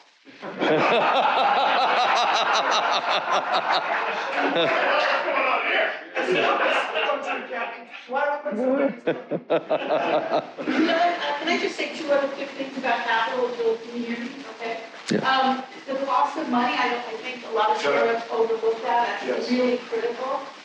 Equity money, it's really expensive money. So you really have to take into consideration the cost of the money. You get so hungry for it initially, and you don't really realize, how beholden you are to it. The cost, and also I'm very picky when I'm doing a larger project and taking in investors. I want to make sure my investors are now, I consider them partners, and I want to bring people that would open doors for us. I want them to ensure, the success of the company by working with us and being in the trenches and, opening doors. And that's the money that I like. And if you set that intention, you can attract that as well. Otherwise, they don't get what you're doing, and you're constantly looking over your shoulder. And are we there yet? Are we there yet? So I just want to say that. I would second that. I deeply admire entrepreneurs who take capital. And it's very different when you're short with yourself. Right? And the dynamic changes because you don't take capital. So if you don't lead with the capital, and many businesses, maybe most businesses don't, they can bootstrap. I 100% agree. The other thing I'd add to what she said was the macroeconomic environment has weighed extremely heavily on funding decisions over the last 2-3 years. I think a lot of people still are in the easy money mentality because we had a decade or so of, very low interest rates and, good economy and, VC funds just kept raising and raising and raising. Lower quality investors came in. There's lots of capital to deploy, and we're in a different environment. You have to know that. And a lot of the dynamics around when funds are deploying capital has had a lot to do with their LPs, right? And how their LPs are feeling about deploying capital in the space. And they're never going to tell you, the VCs are never going to tell you we're not deploying capital right now. Because the last thing they want to do is send them a message to the market that they're not open for business. So you just kind of have to be smart and ask good questions of funds when you talk to them about kind of where they're at and what their goals are. The other thing is if you're in the crypto space at all, and maybe this isn't relevant to the room, but I'll just quickly say it. You're not just raising equity deals, but you're also doing token warrants. One of the mistakes that, I wouldn't say I made a huge mistake here, but if I had it to do over again, I would have thought of it differently. And I've seen a lot of Web3 entrepreneurs make this mistake, is to not really take the token warrants seriously because they don't know how to think about it. So they think in terms of the equity thing I don't want to give away. The thing about token warrants is that you're going to launch a token much sooner than you're probably going to have an equity exit. And your investors, if you're not aligned with them, you don't have good tokenomics, whatever, are going to do what we call in Web3, they're going to go PvP, player versus player on you, and dump token on your head and possibly, delete and kill your token. So you have to be very smart about who you pick, the tokenomics, how long they're locked up, and also put a value on those tokens because, in the crypto space, like crypto investors, there are deals being done with no equity at all and all on token. So you really have to treat that token like it is another form of equity or it's another resource as valuable as that because Because it maybe if you're in the Web3 space, crypto space, but I think a lot of entrepreneurs will be over the next several years, it's almost more important than equity. Yeah, it's that other animal you're keeping your eye on. It has a whole ecosystem of its own. Values being created there, values being expected to be taken there. It's a product into it also of its own that has to be treated as such. You're making promises, or you're projecting forward. Hey, this token's going to be worth something. Or if you keep engaging with us, we're growing this. The more you come in, and I think another thing that's kind of coming out of this, I love what you guys, both of you, Jeff and Brett, have mentioned pattern recognition. You know, you're talking to investors who hear, 3, 4, 5 pitches a day. They're looking for certain things, and that piece of arrogance, that piece of we've got it. This is the greatest thing since sliced bread. Chances are, if you're talking to someone, they've probably heard some version of it. And bearing that in mind, as we go towards the selection of, let's say you do have something really special. Right, the pattern recognition pops, and they go, "Wow, this is something really, really great." And you find an investor who's aligned with where you want to go, and they believe in you, and you guys are super simpatico. There's going to be failure. There's absolutely going to be rocky roads. A competitor could come into the space. A lawsuit could come in. Unexpected consequences come from everywhere. Can you guys recall a time when you lost a major client or a deal, or had a product feature launch that completely failed? Like, when were you really set up and loving it and feeling like you had it all and you navigated it, and then just out of nowhere, just here comes the thing you didn't see coming out of the blind spot? Banking crisis. That came out of left field for us. Yeah. Last year, we took a big hit, and it created a one-year worth. In one big transaction, one thing that we're doing, it created a year-long delay. That's really, that was something. That was like worst case scenario, like, the obscure language you have in your documents. Well, worst case scenario, the banks could fail, that kind of thing. And so that was it's really tough. That was a big deal, and that was just last year's. I mean, we're resolving it, but anything, it could happen. So we had to make some tough decisions. Thank God we have a great team. Everyone, we got through it because we had managed expectations. We had good people. We never gave up. We're humble, appreciative. I never had arrogance in things that I'm doing. So grateful, so appreciative, sheer will.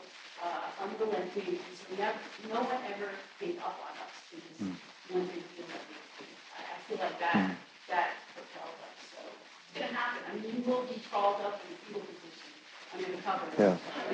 Right, for sure. Where we had a big competitor sort of come out of nowhere was in the MySpace era in 2003 and 2004. We were the 800-pound gorilla, and Facebook, which everybody knows now, of course, was very non-existent, and then they started in early 2004. It was only available at colleges and universities, a handful of that. But we could see from the data that they were real and substantial and possibly going to eat our lunch. We actually tried to buy Facebook twice in the middle of 2004. We spent a lot of time with the team there, and we were just too small, honestly, to get it done. We went back and forth. It just wasn't going to happen. But as soon as we realized it wasn't going to happen, our main goal then became, because Facebook was so well funded, we needed to, and we realized it was a kind of winner-take-all international game. We knew we needed to partner with someone that had very deep pockets that eventually became News Corp. And so in our case, it was hitting it out of left field, essentially, and hitting it from a smaller, faster-growing competitor, but then realizing how to react to that and what was the best thing we could possibly do under that new set of facts. So it wasn't so much, hey, let's go get a big exit at News Corp. It's let's get funding so we can grow and compete against this up and coming. Exactly. Yeah, and now, of course, everybody knows who won in the end, but the truth is, 2006, 7, and 8, in that era, News Corp really was a great partner for MySpace. It allowed us to be first in building offices in Asia and Australia and a footprint for a while, kind of ahead of Facebook, and then eventually it squashed. Right. How did that failure affect you? Was it failure? Was that squash failure? No, I don't view it as failure. It's just the run of the game, right? Yeah. I don't even view failure as failure, which is good in the business that we're in. We always say we have something like 75 or 80 active portfolio companies across the 5 funds. Every time I'm meeting with the team, did we fail or did we learn? And in every single scenario, we're failing and learning. I think it's a great thing culturally that we were blessed with to have in the United States, that a startup founder can raise money from the outside and give it a go, and 45 years later, it goes out of business. I realize it's not like a success, but in a weird way, it is kind of a badge of honor. Don't take that for granted, because that is not necessarily true in Europe, and it really isn't true in lots of parts of the world. That's why you get a lot of great entrepreneurs coming here. So I don't view those kind of things as failures. If you did your best and you committed to the project and tried, I just think you're so much better off. On the positive note of being an entrepreneur, I do want to say you are so much better. You're personally in such a different bucket from my perspective, having attempted a startup and learned everything that you learned through that journey. On your second startup, you're really in a different camp than you are before you went to give it a try. And the reality is that was a used car startup, not yours. And you could have bought Facebook, and that would have changed the dynamic. And Mark suffered from that mistake, used car's mistake. And that's why I bought Instagram and a number of others. Realized that you can't do this entirely organically. And I think the reality is all of these challenges are opportunities that you're willing to let them. Maria said earlier on that each one of those early failures were pivot points for another success. And I believe that our first company we sold in March of 2000, just before the markets crashed. 9% stock, 10% cash. 2.5 weeks later, we sold the same company for 90% cash, 10% stock, because it was a public company and stock took. We didn't crawl into a hole. We realized that company was more valuable than our company because it was combined. Started a holding company, bought it, a couple of its competitors, ran it for 5 years, and then left at the next market inflection. That's when we started Web.com. And then in the financial crisis of 2008. We saw what was happening, we read the data, we sold Web.com in late 2007, and we went on down to Bradstreet because they were entrepreneurs. They went, shit, we're dead, we're toast. Who takes your toast? We got jam. So, the reality is, if you're going to be an entrepreneur, you already know I don't recommend it. You've got to be an optimist on steroids, right? It's not whether the glass is half full or half empty. The glass is full. It's got half water, half oxygen. There's a lot you can do with both of those things. Figure it out. And when you have that perspective and mindset, the worst things are awesome. And my team jokes. I actually don't think they joke. They're cardiac arrest. Something bad happens. Your kid grows, you start smiling, you eat more, but you lose less weight. We get back, we go bald, we're stressed out, we have heart attacks. Because I surround myself with people who compliment me, because I'm an optimist full of thought. My wife jokes that I am a manic man. One button, it's on all the time. And I see the better side of things. But by the way, again, not a good thing. It's kind of it's a rough thing, which means you surround yourself with a bunch of other people who work shit that they like doing and I don't. But you converge as a team to find opportunities in challenges. So the bigger the challenge, the bigger the depth of the hole, the deeper you dig to the other side, you find gold or whatever analogy I think right now. Well, I think it's really critical.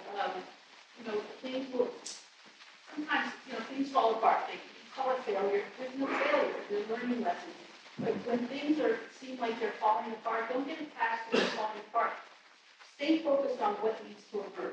Every time you've had a big hit on something or something came out of left field and you've had years to ago, we had embezzlement, and we worked with the FBI, but 7 people went to prison, and it was crazy. But the ensuing aftermath, things unraveled. And Maria got out of jail?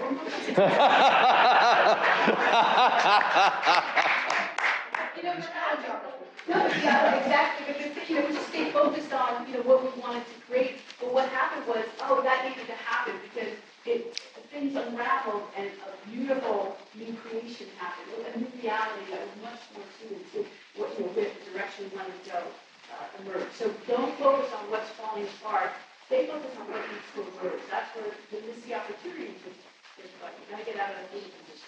But that's really a serious thing. So you'll never fail. You'll always pivot. You're always going to see a new opportunity, a new partnership. I mean, it's just amazing. That's the joy of being an entrepreneur, is to really get to enjoy the journey. I think that's Yeah, I guess the thing I would add to that, or what makes me think, is I kind of have a new mantra that I've created for myself, which is I talked about this with my shirt, which is I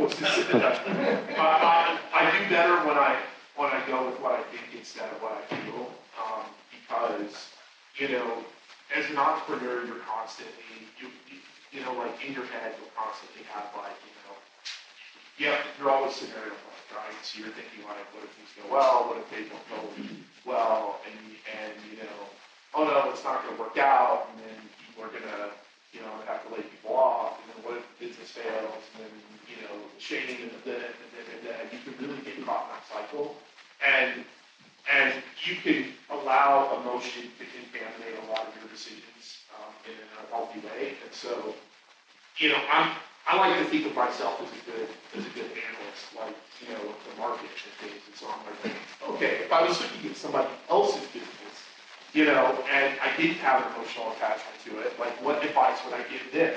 And then I'm like, oh, that's pretty good advice. Why don't you fucking do that? So. Yeah. Brilliant. Guys, this is amazing. I got a lot out of that. I think there's a piece there, about the optimism, like a weaponized optimism combined with a weaponized mania. It can get you through just about anything. But it's that optimism and that willingness to stay in it that's going to navigate what isn't, and rebrand, re-theme, failure. Failure isn't failure. Failure is that opportunity that pops up in front of you and allows you to be in the decision-making process, right? I think there's something that always come back to me, which is there's no there. There's not getting to a thing and then you're done. It's like, this doesn't stop. You're churning in it all the time. And it's learning the skills that these fine people are kind of laying out for us, what the day-to-day of decision-making is like, and what you're going to face. There isn't the end of the road. There's the fork in the road, and you got to make a decision. I have a question for you. What is a decision that you made somewhere along your path that you wish you could go back to that fork in the road and take the other path? Yeah, I'm sure there's just been one. Or has it been that, everything got me here? It's tough to go back and say, I wish I feel hadn't. that way.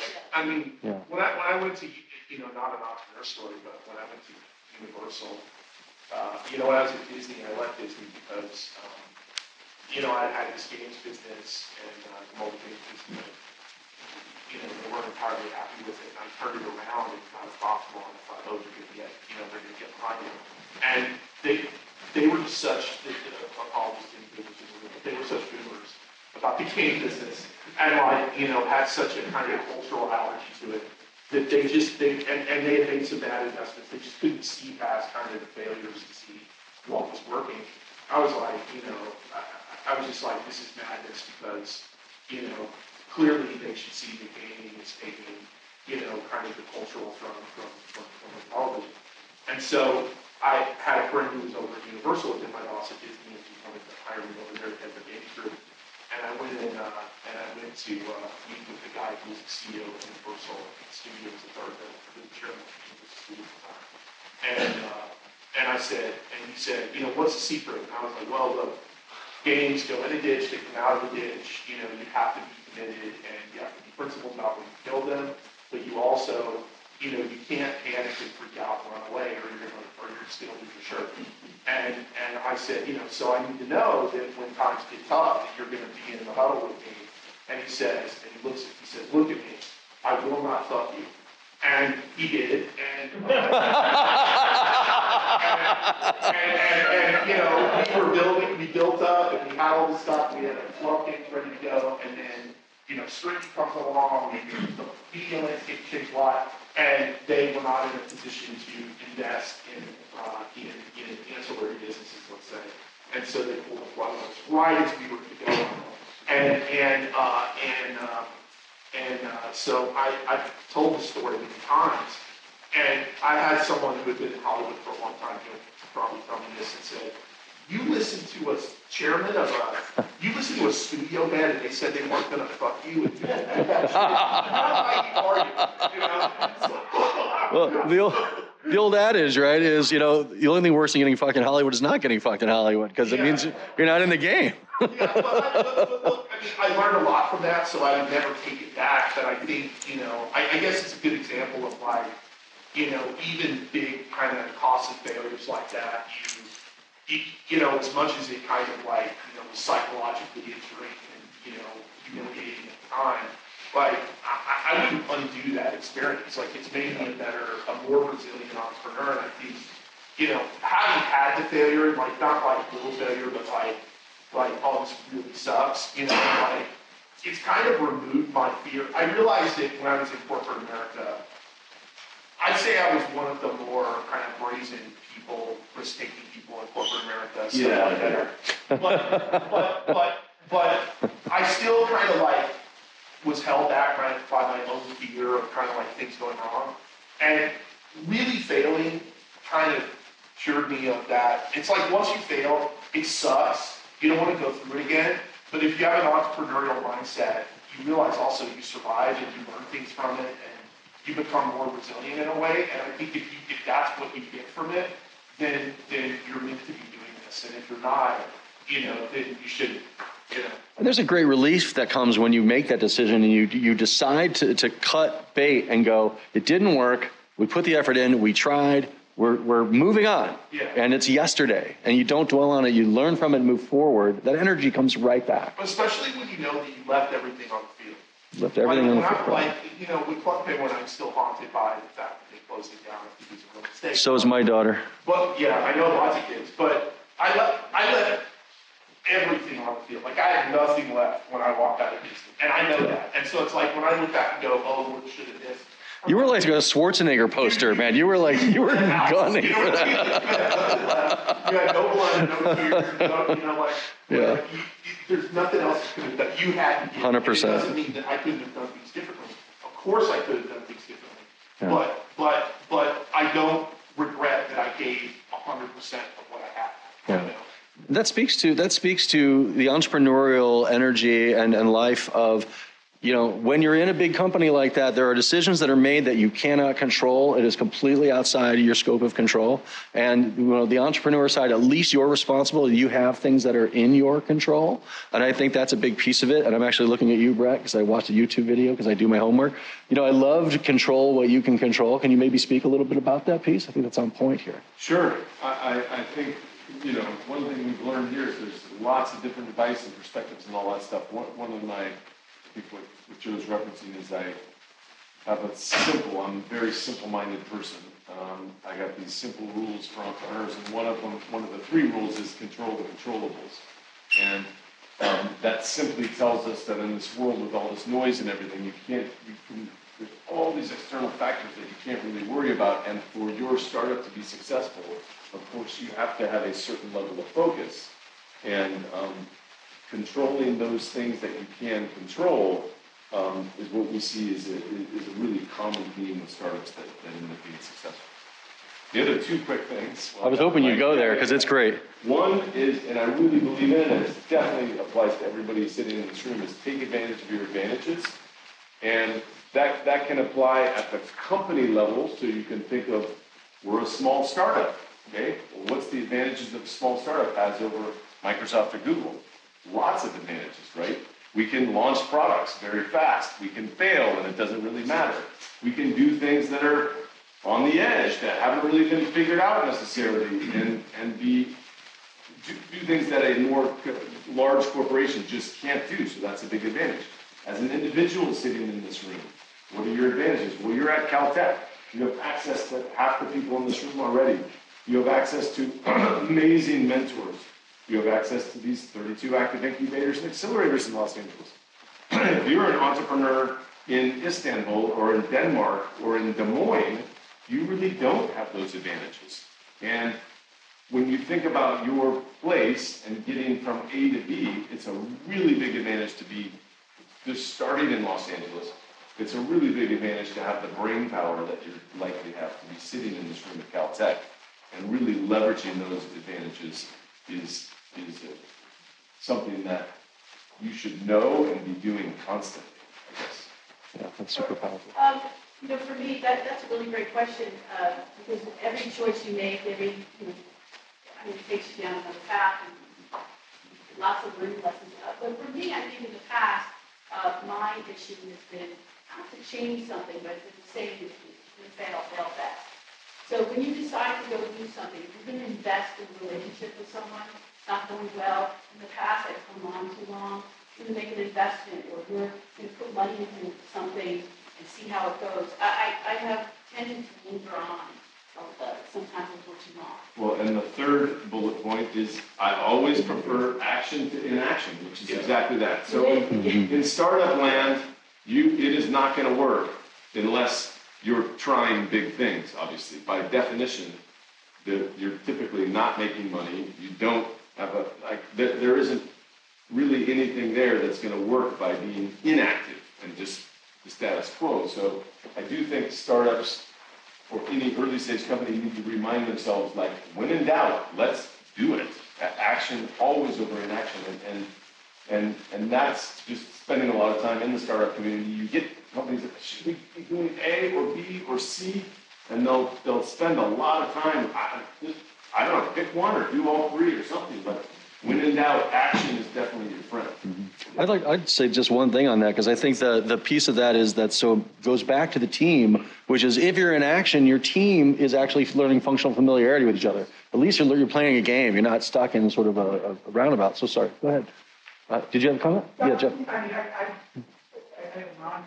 Yeah. I don't really have many regrets on the business side. Right. My regrets are personal. Yeah. And, it comes back to, I think, an important overarching theme. We give up a lot being an entrepreneur. Yeah. To do the things that Brett is talking about. It's all encompassing. So, for me, I'd love to have more time to spend with my wife for 24 years. My 2 kids. I wish I had kids earlier. It's those things that are the real trade-offs. It's easy, fun, and dynamic, and you can always figure it out. And we all, we're all psychologists at heart, in our heads. So we reinvent the truth. So all of our failures are successes, right? Yeah. Not true in the moment, but for sure in hindsight, I wouldn't really regret things on the business side. I think to be an entrepreneur, you give up balance, and that has to be a regret. If not, you're just not human. And I'd love to key on, and I watched your TED Talk, which is quite beautiful, and my brain has shrunk. My brain has shrunk considerably. But I loved when you talked about Kobe's passing and what that reset for you, friends and family came first. And I think that's the piece of, part of what the forum is about, is us coming together and supporting each other. And this is a learning environment, but there is, burnout is a real thing. Loss of 10 years running a company, turn around, your kids are going to college, and it's cat's cradle, right? So can you maybe talk a little bit about that balance, that reset? Because you were, you were and are killing it, but all of a sudden there's this massive, inexplicable tragedy, but it resets you personally. If I can just, think about that. It certainly does. I mean, look, we were supposed to have dinner, I think, 3 weeks before, just a celebration, just 2 of us. I put it off. Thought I put it off. It worked in it. And I sort of, good man. That's the right answer. Right? You can only put those things off for so long before it catches up to you. And and the reality is that balance also makes you a better leader. especially when you're running bigger and bigger companies. I mean, one of the things that I've known for a long time, and I've used it to mine and my company's benefit to the detriment of our employees, the way the hierarchy works is the CEO walks out the door, and the executives, and the management, and the rank and file. Where it's inverted, those people are trying to get fired, right? Yeah. So, a CEO who's there from 7 a.m. to 10 p.m.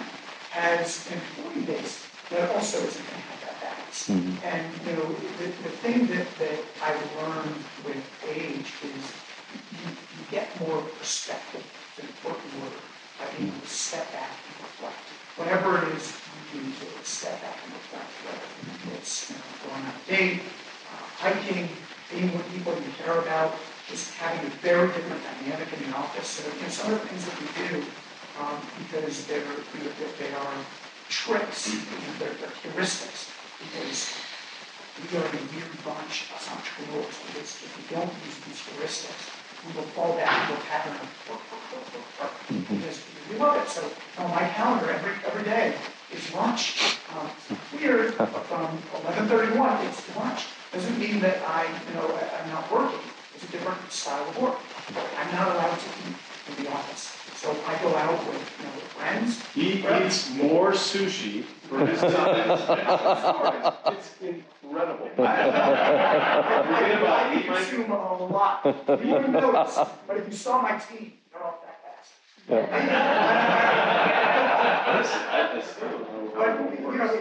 you have a very different dynamic when you're breaking bread with people than when you're working in the office. You have a very different dynamic when you're in a restaurant, in a different environment than when you're just eating at your desk. I do a lot of my people-oriented meetings when I'm first getting to know someone over meals and over drinks. We're building a winery right now that is part of Bryant Steigel, so that we have a place to go on offsites with teams. We encourage our teams. I literally encourage them. I will send them plane tickets when I see a young entrepreneur who just won't stop working. And I'll send it to their spouse, their husband and wife, or girlfriend. It's an intervention. And say, this is for your spouse. It's not actually for you. But he or she won't listen to me. Guessing they will listen to you. And then I prioritize my family. And Matt, I have always got my immediate family. But now my extended family as well. My team I've been working with for 20 plus years. Cove was the newest member on the team. That would be 11, 12 years now. It's hard just thinking about that because I missed many good years because we were just talking passing about how we'd be drinking a glass of wine, talking about the good old days. And the old days are now. We're put here for a reason. We should figure out what that reason is sooner rather than later. And just kind of run the machine.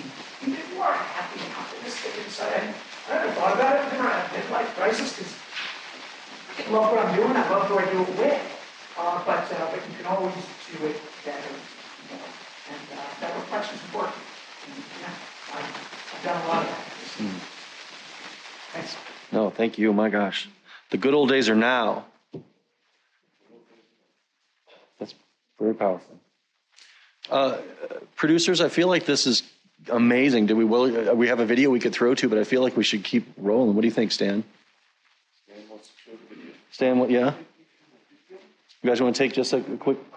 Sure. Okay, cool. Let's go. We'll watch the video for a few minutes. Let's catch our breath. And you guys maybe want to not have to crane your necks, and then we'll do some QA. Sound good? Awesome. Thank you, guys. All right, this is a video from, I'm going to murder this name, Shaheen Farshid. He's going to share some words of wisdom. He was going to be here today, couldn't make it, so he's videoed it in for us. Here we go. I'll pretend I know how to start this.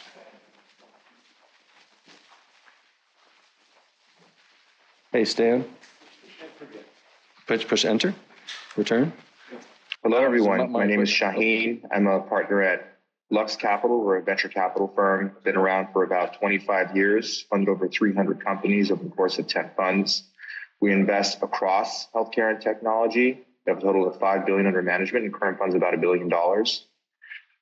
I've had the fortune of having been at Lux for over 17 years. I've led investments in companies ranging from chips and satellites to rockets and driverless cars. I've done a bunch in AI and robotics. And I can tell you that venture capital is the business of failures. Our jobs as venture capitalists is to fund experiments and learn from those experiments. And one thing that I've learned is that just because something may work at a certain point in time doesn't mean that the same will apply at a different point in time, which is why venture capital exists. If ideas or technologies or markets weren't conducive to great companies or didn't support great companies, in the past, it doesn't mean that you can't build successful companies in those markets or around those technologies in the future, which is why you always have this cycle of experiments being made and great companies being created. I was asked to talk about some specific examples of failures and what we've learned from those failures. And I can start from very early in my career when I funded a company that was building technology that I actually worked on as a graduate student back in the day. So I was extremely confident in the technology working. In fact, I knew the technology worked. And what I learned was that just because the technology works doesn't mean a business necessarily can successfully capitalize on that technology. In that case in particular, the company was selling a product. In fact, I can get more specific. They were selling a timing product. It was a chip that would go into electronic devices that provided a timing signal that synchronized all the devices on the chip. And that device was using MEMS, or micro electromechanical systems, to integrate a resonator into silicon. So all the electronic circuitry could be integrated with the mechanical resonator that served as the core of that device. And that made the device much more accurate and much more inexpensive. And what turned out happening was that there were incumbents in the market that had the old school technology, and just given their market and given their economic advantage, they were able to offer the product that was that used the legacy technology at a far lower price, just to push new entrants like us out of the market. And for us, just being a relatively small startup, we weren't able to compete, unfortunately, with these established players. So the big lesson for us in that scenario, from that experience, was that just because you have a better technology, just because you think you have a cost advantage, doesn't necessarily mean that you can take market share away from entrenched incumbents that can simply sell their products at a loss to get you out of the market. Another investment that I made also early in my career was building a product that enabled wireless HDMI. So this is back in 2009. It's funny, even today we still use HDMI cables, but this company, it was called Cybeam. They had built a wireless technology that allowed you to connect HDMI devices without using wires. And who wouldn't want to use a wireless solution? Who wants to drill holes in the wall and have wires hang down from their displays? Now, unfortunately, another market reality back in those days was that the consumer electronics companies who would have been our partners did not prioritize the integration of this technology into their devices. They, at that point in time, were kind of marketing other capabilities. And just from a marketing perspective, they were less interested in marketing this wireless HDMI capability. And so it was really the kind of marketplace dynamic that led to a very interesting technology that could have benefited consumers, just not taking off because it didn't have the level of support that was run by the brass at these large consumer electronics companies that, again, just did not see this as a priority. And their reasons may have not been rational. But again, like a lot of these markets are purely irrational. So the second lesson for me there was just because a technology or a product may make rational sense, if there's any kind of dependency on an ecosystem to adopt it and to support it, you should not expect that ecosystem to make the rational choice and adopt that product the way it should. Okay, that's part one, and there's a second part. Oh, we're good? Okay, let's keep going. Let's go to some Q&A. I want to have our panelists kind of come back up, guys. And we're just going to throw it to you guys. We have a little more time, probably another 15 minutes or so. We're going to wrap this up, try to get out of here 11:15, 11:30. So this is it, you guys. You have your mentors here, and I'm sure they're willing and happy to share. So let's speak up and give them what you got.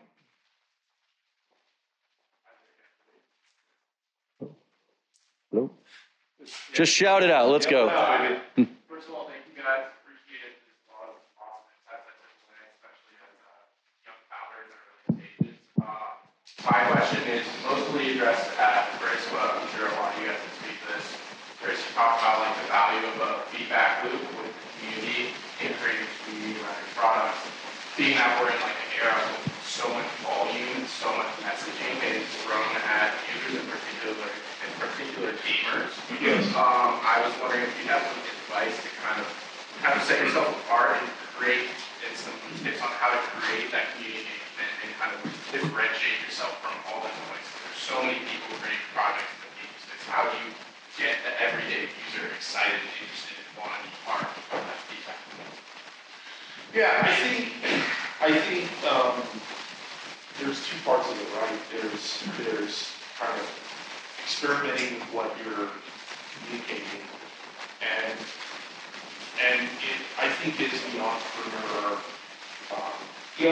Like in crypto, there's a tendency to say like, oh, get a crypto intern, we get that advice a lot, and I have some people that we work with in that space that provide feedback, but I do a lot of the communication stuff myself because, and the community stuff myself because as the entrepreneur, I kind of want to reach the crowd, you know what I mean? And so I try different things and they don't always hit. A lot of them don't hit. And so I'm constantly trying to kind of find what the hot buttons are for the audience. And so I think that, I think it's important for a founder to be part of that communication with the audience and part of that forward on that audience communication because you learn a lot. I think the other thing is just knowing how to listen.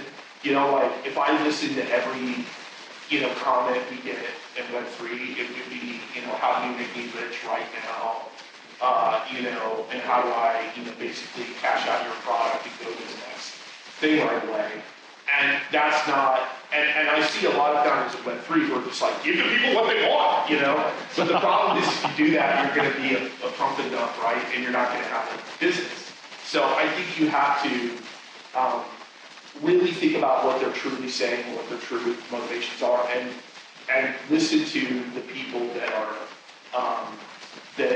that don't necessarily listen to the volume, listen to the quality. So like one thing that a good Web3 entrepreneur advice they gave me was like, focus on getting your first 10 fans, then focus on getting your first 100 fans.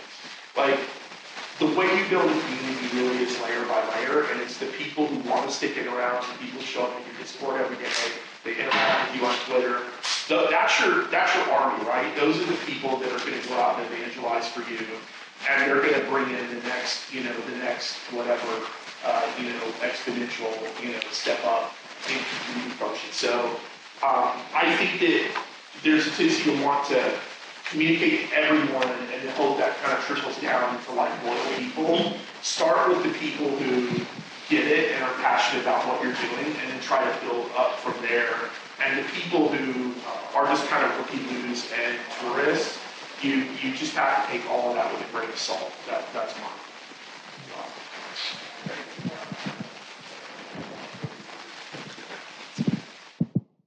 Hello. Oh, sorry. Yeah. Hi, my name is Andrea Olsen. I am a student here at Caltech, and I'm forming a company that's going to provide an AI that can analyze medical results. I'm sorry, could you take the microphone a little closer to your mouth? Yes, of course. Okay, Is this better? Yep. So I'm working on an AI that will be able to analyze people's medical results, like blood tests. And I'm in the process of forming a team right now. And I've reached out to a lot of Caltech students. They're very talented, but also very busy. So I was wondering if you have any advice on what sort of perhaps criteria I should have for people who I look for to work with me. And, well, what should I look for in these people? Yeah, I think we talked a little bit about it earlier. I think you want to find people who share your vision, who are driven, probably smart in the space, understand what they can do, and then if it's just you right now, how they can complement you. Meaning not make you stronger, but filling for your weaknesses. And you're talking about something in the medical device space, essentially, which is really tricky. So you want to, if possible, you want to get people probably far more senior than you, not just at Caltech, at least not students at Caltech, to really understand how the cycles work. And this is my. So I would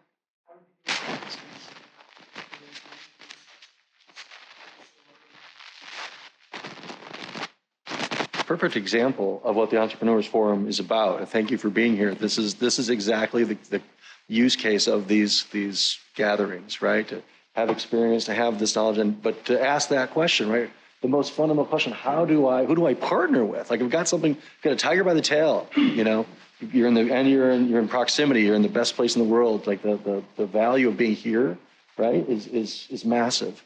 So. Well, and I know I sound like a broken record, but Yeah. Cedars-Sinai has a Techstars program. It's just one example.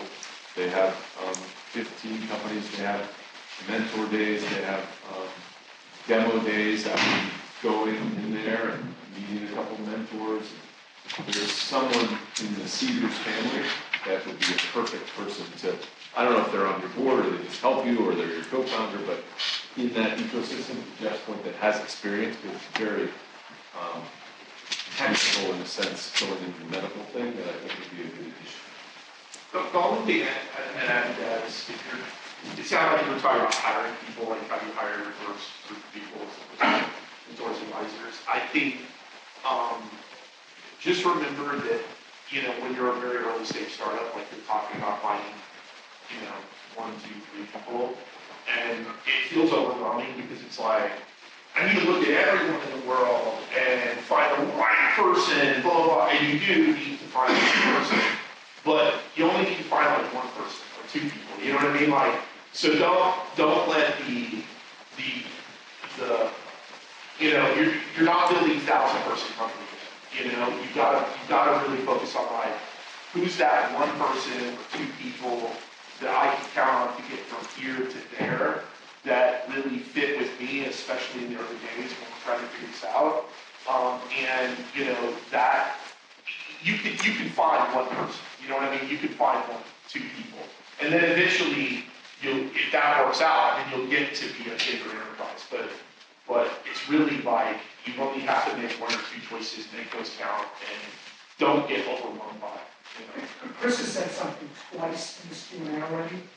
That's been having subtle, I think super, super important, it's insightful.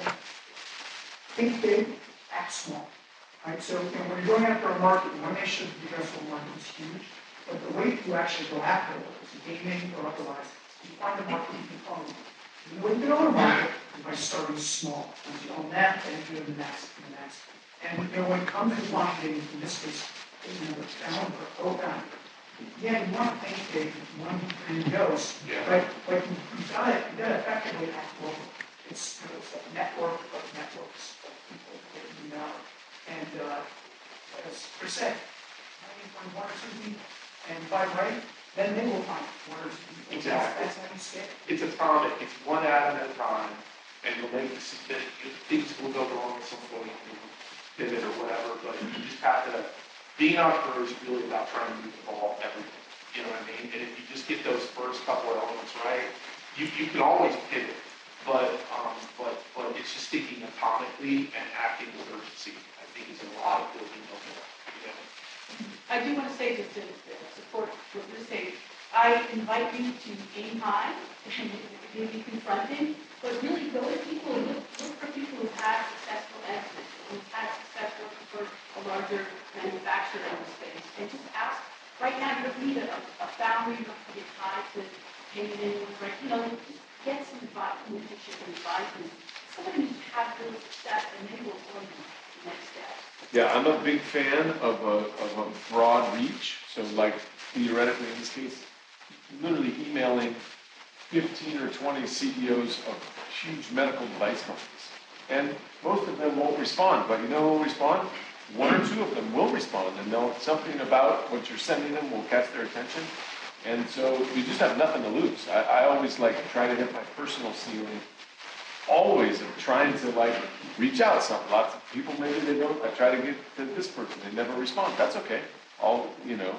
At least I know I'm pushing my own personal envelope and point reaching as far as I possibly can. In the back. Actually, real quick, I don't know if you invested in Honey. That was a recent $4 billion exit, but the founders met at this event. Oh, cool. So, yeah. Actually, that was going to be one of my things on the regret. Okay. I didn't mean to bring it up. Yeah, Ryan and George. Yeah, they're great guys, and we did pass on it twice, by the way, and it did sell for $4 billion cash. Wow. Hi, Clément Cid, I'm the CEO and co-founder of Mitico. We're providing mass mitigation of carbon emission. I had a question going back to the VCs and bad experiences around, some experiences that turned bad. And I think you were mentioning a lot of general financial VCs and misalignment. What about, do you have experiences with corporate VCs? So we're currently raising a seed round and, contemplating some of them. And that, for me, I'd like to know from parts where it didn't really work, if any of you had faced that in the past. The quick negative, of course, of a corporate VC is if you're raising money from Disney, I'm not in the entertainment business, but the other big Disney competitors are not going to, it's not going to be a positive. And so it can be a negative from that perspective. The positives of corporate, of course, is they have real expertise and they can typically open doors, certainly at that corporation. Surprisingly, we raised money at one point from a corporate arm of Sony, and they can't open as many doors inside that corporation as you might think. You assume but actually, in most cases, we were better off going out and just going through the front regular door of different Sony entities, even though we had our biggest investor was Sony. So,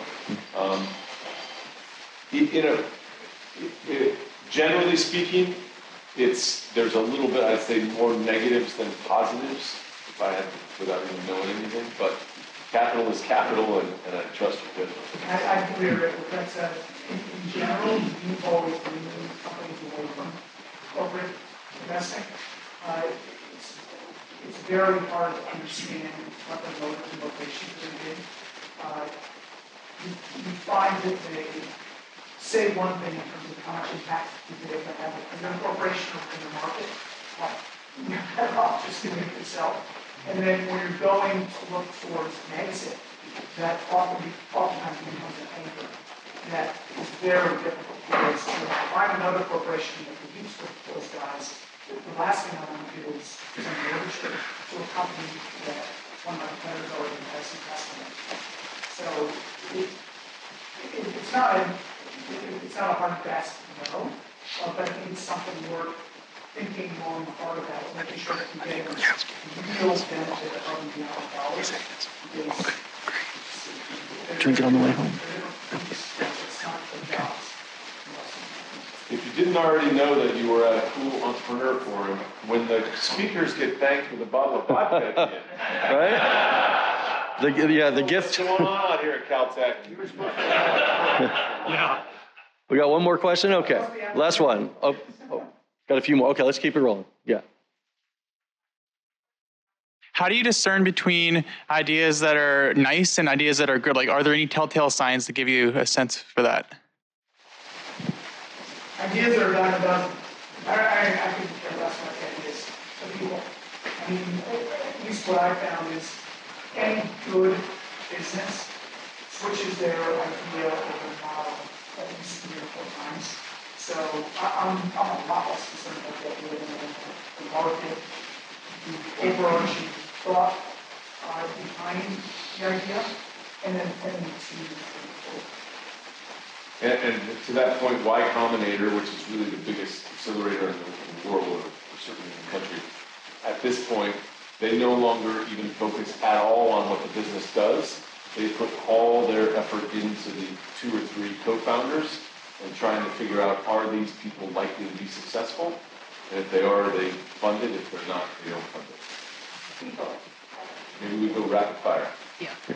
So I'm Lynn. I'm with Audiomatic, a Caltech affiliated translation startup. We have 3 people on the team, and early when we were giving our first pitches, some of the feedback we got was that you guys seem really smart. You guys seem to understand the technology, but you don't seem like, I guess, marketing people, VC people, right?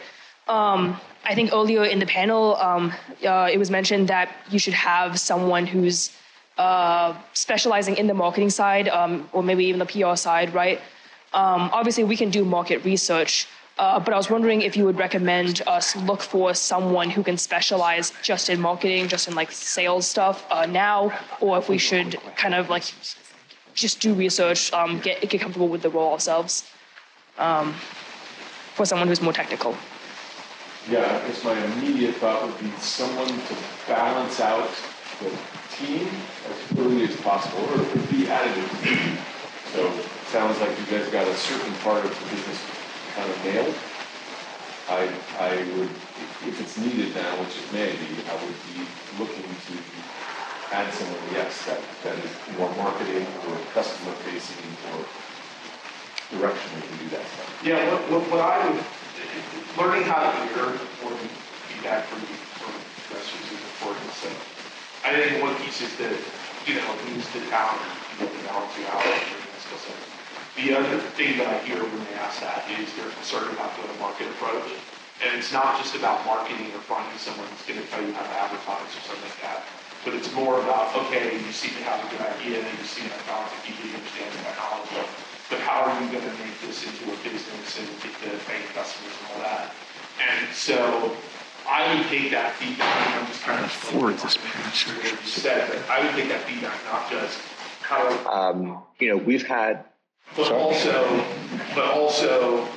what can I flesh out in the pitch that kind of answers that question for future investors? Because you'll get that, it's actually a buying signal when they're saying to you, oh, well, this is good, but how are you going to take it to market? They're somewhat bought into the core idea, Yeah, I would think about the type of business that you're in as needing a couple of core questions about R&D, technology, product, packaging, pricing, and ultimately business model. I suspect your team right now is heavy on product. Maybe even right on the beat. So you're that far from the screen. So I think it would be better to have someone on the other screen so that you know. Because what I think you're probably going to remember this a lot when you back then was we don't know how to translate these things like this. We don't know how to translate your research into a product that can be packaged into the market and doing it.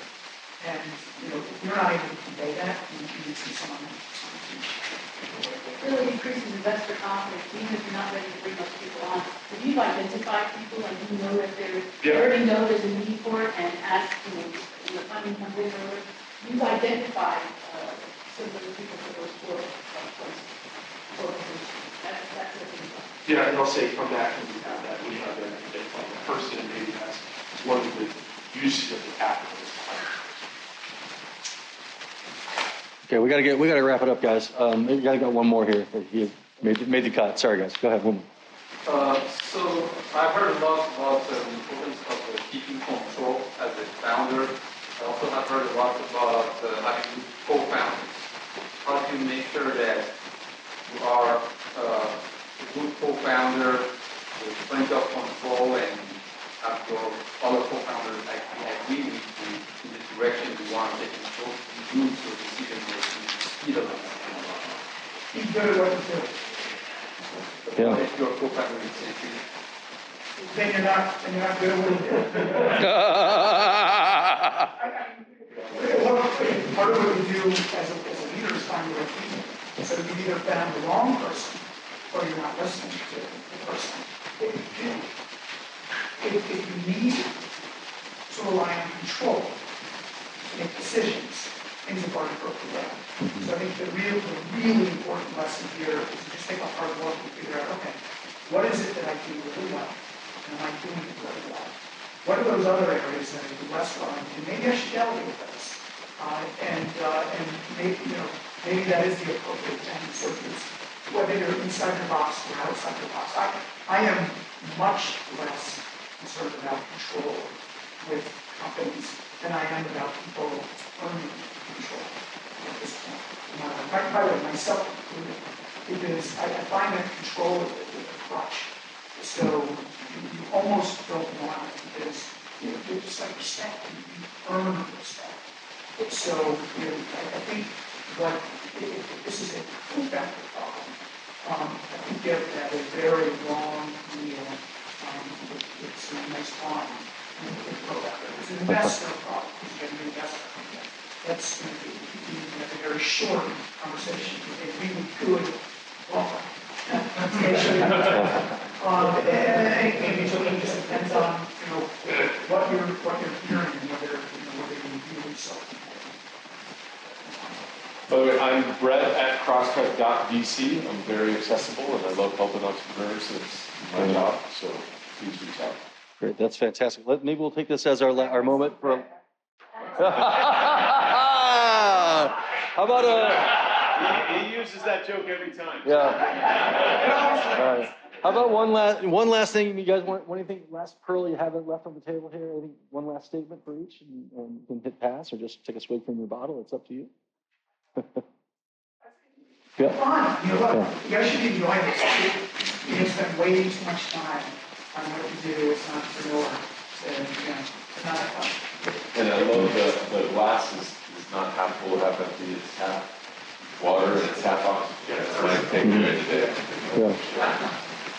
Yeah, don't be a mark because you need the time block in life. Make sure you still have to life. Personal relationships, and that's really critical. And all too often, you really, it's too easy to let that go. Just sacrifice yourself for business. It's not worth it. I mean, enjoy the journey. You have ups and downs. Make sure you sanity, your personal life, have lunch. You do that as well. If you time block your actual life.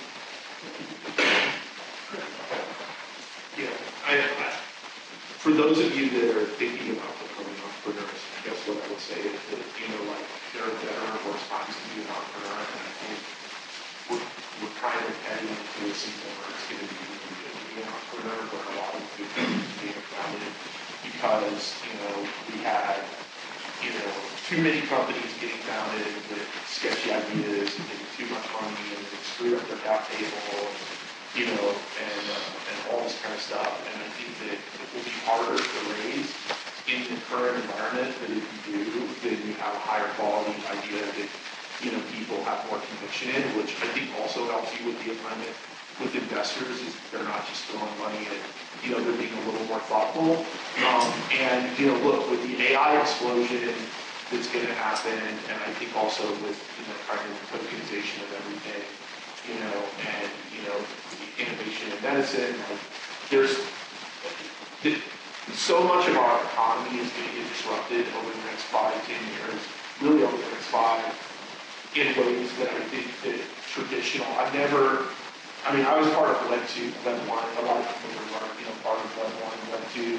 I think the the season of disruption we're about to go through is going to be bigger than all those, and also much harder for incumbents to. They're going to be, you know, like back at Disney, like they're going to be sitting there talking about AI with lawyers and, you know, all this kind of stuff until, you know, the next pick the AI and pick, you know, the Pixar AI is going to get founded by somebody else while they're still talking about it. And so I think that, you know, Did you just say my name? Oh, yeah. Did you say? There you go. See, Yeah. I just submitted the chose. This is no, but this is a great time because even though it doesn't look like the most friendly environment, it's never going to be a friendly environment. And I think now is a really good time to jump in if you have an idea that you think is going to be disruptive in those ways, because you want to be riding. You want to be surfing on kind of on the right side of the wave, you know. Guys, awesome pearls of wisdom that were dropped here today. String them together, make them yours. I have mine. My notes are extensive. I hope you took notes too. Thank you, panelists. It was absolutely fabulous. I'm going to turn it over. Thank you. I'm going to turn it over to Lynn. He's going to take us home. And this isn't displaying. So real quick, a couple of admin notes. We are dark over the summer, so we'll be back probably in September, October. We have 3 pieces of Caltech swag for speakers. They get a hat. They also get a Caltech mug, which says MIT. Because it's a reflective material, and when you put a hot liquid into it like coffee, it changes color to say Caltech, right? Okay. I was pausing to throw it to Jeff, right? Yeah. And then the last thing, we don't have the slide, but one of our committee members is Olga Botkin, and some of her friends have, it's already been taken, but some of her friends have a craft vodka company, which is also called Olga Vodka, and a lot of their, yeah, there we go. And a lot of their profits go to a charity called Rainbow Railroad that helps LGBT people escape from countries where they'll literally be killed. So that is the vodka. I have Brett's. That's the display models. So again, we're dark over the summer. Let's thank the speakers one more time.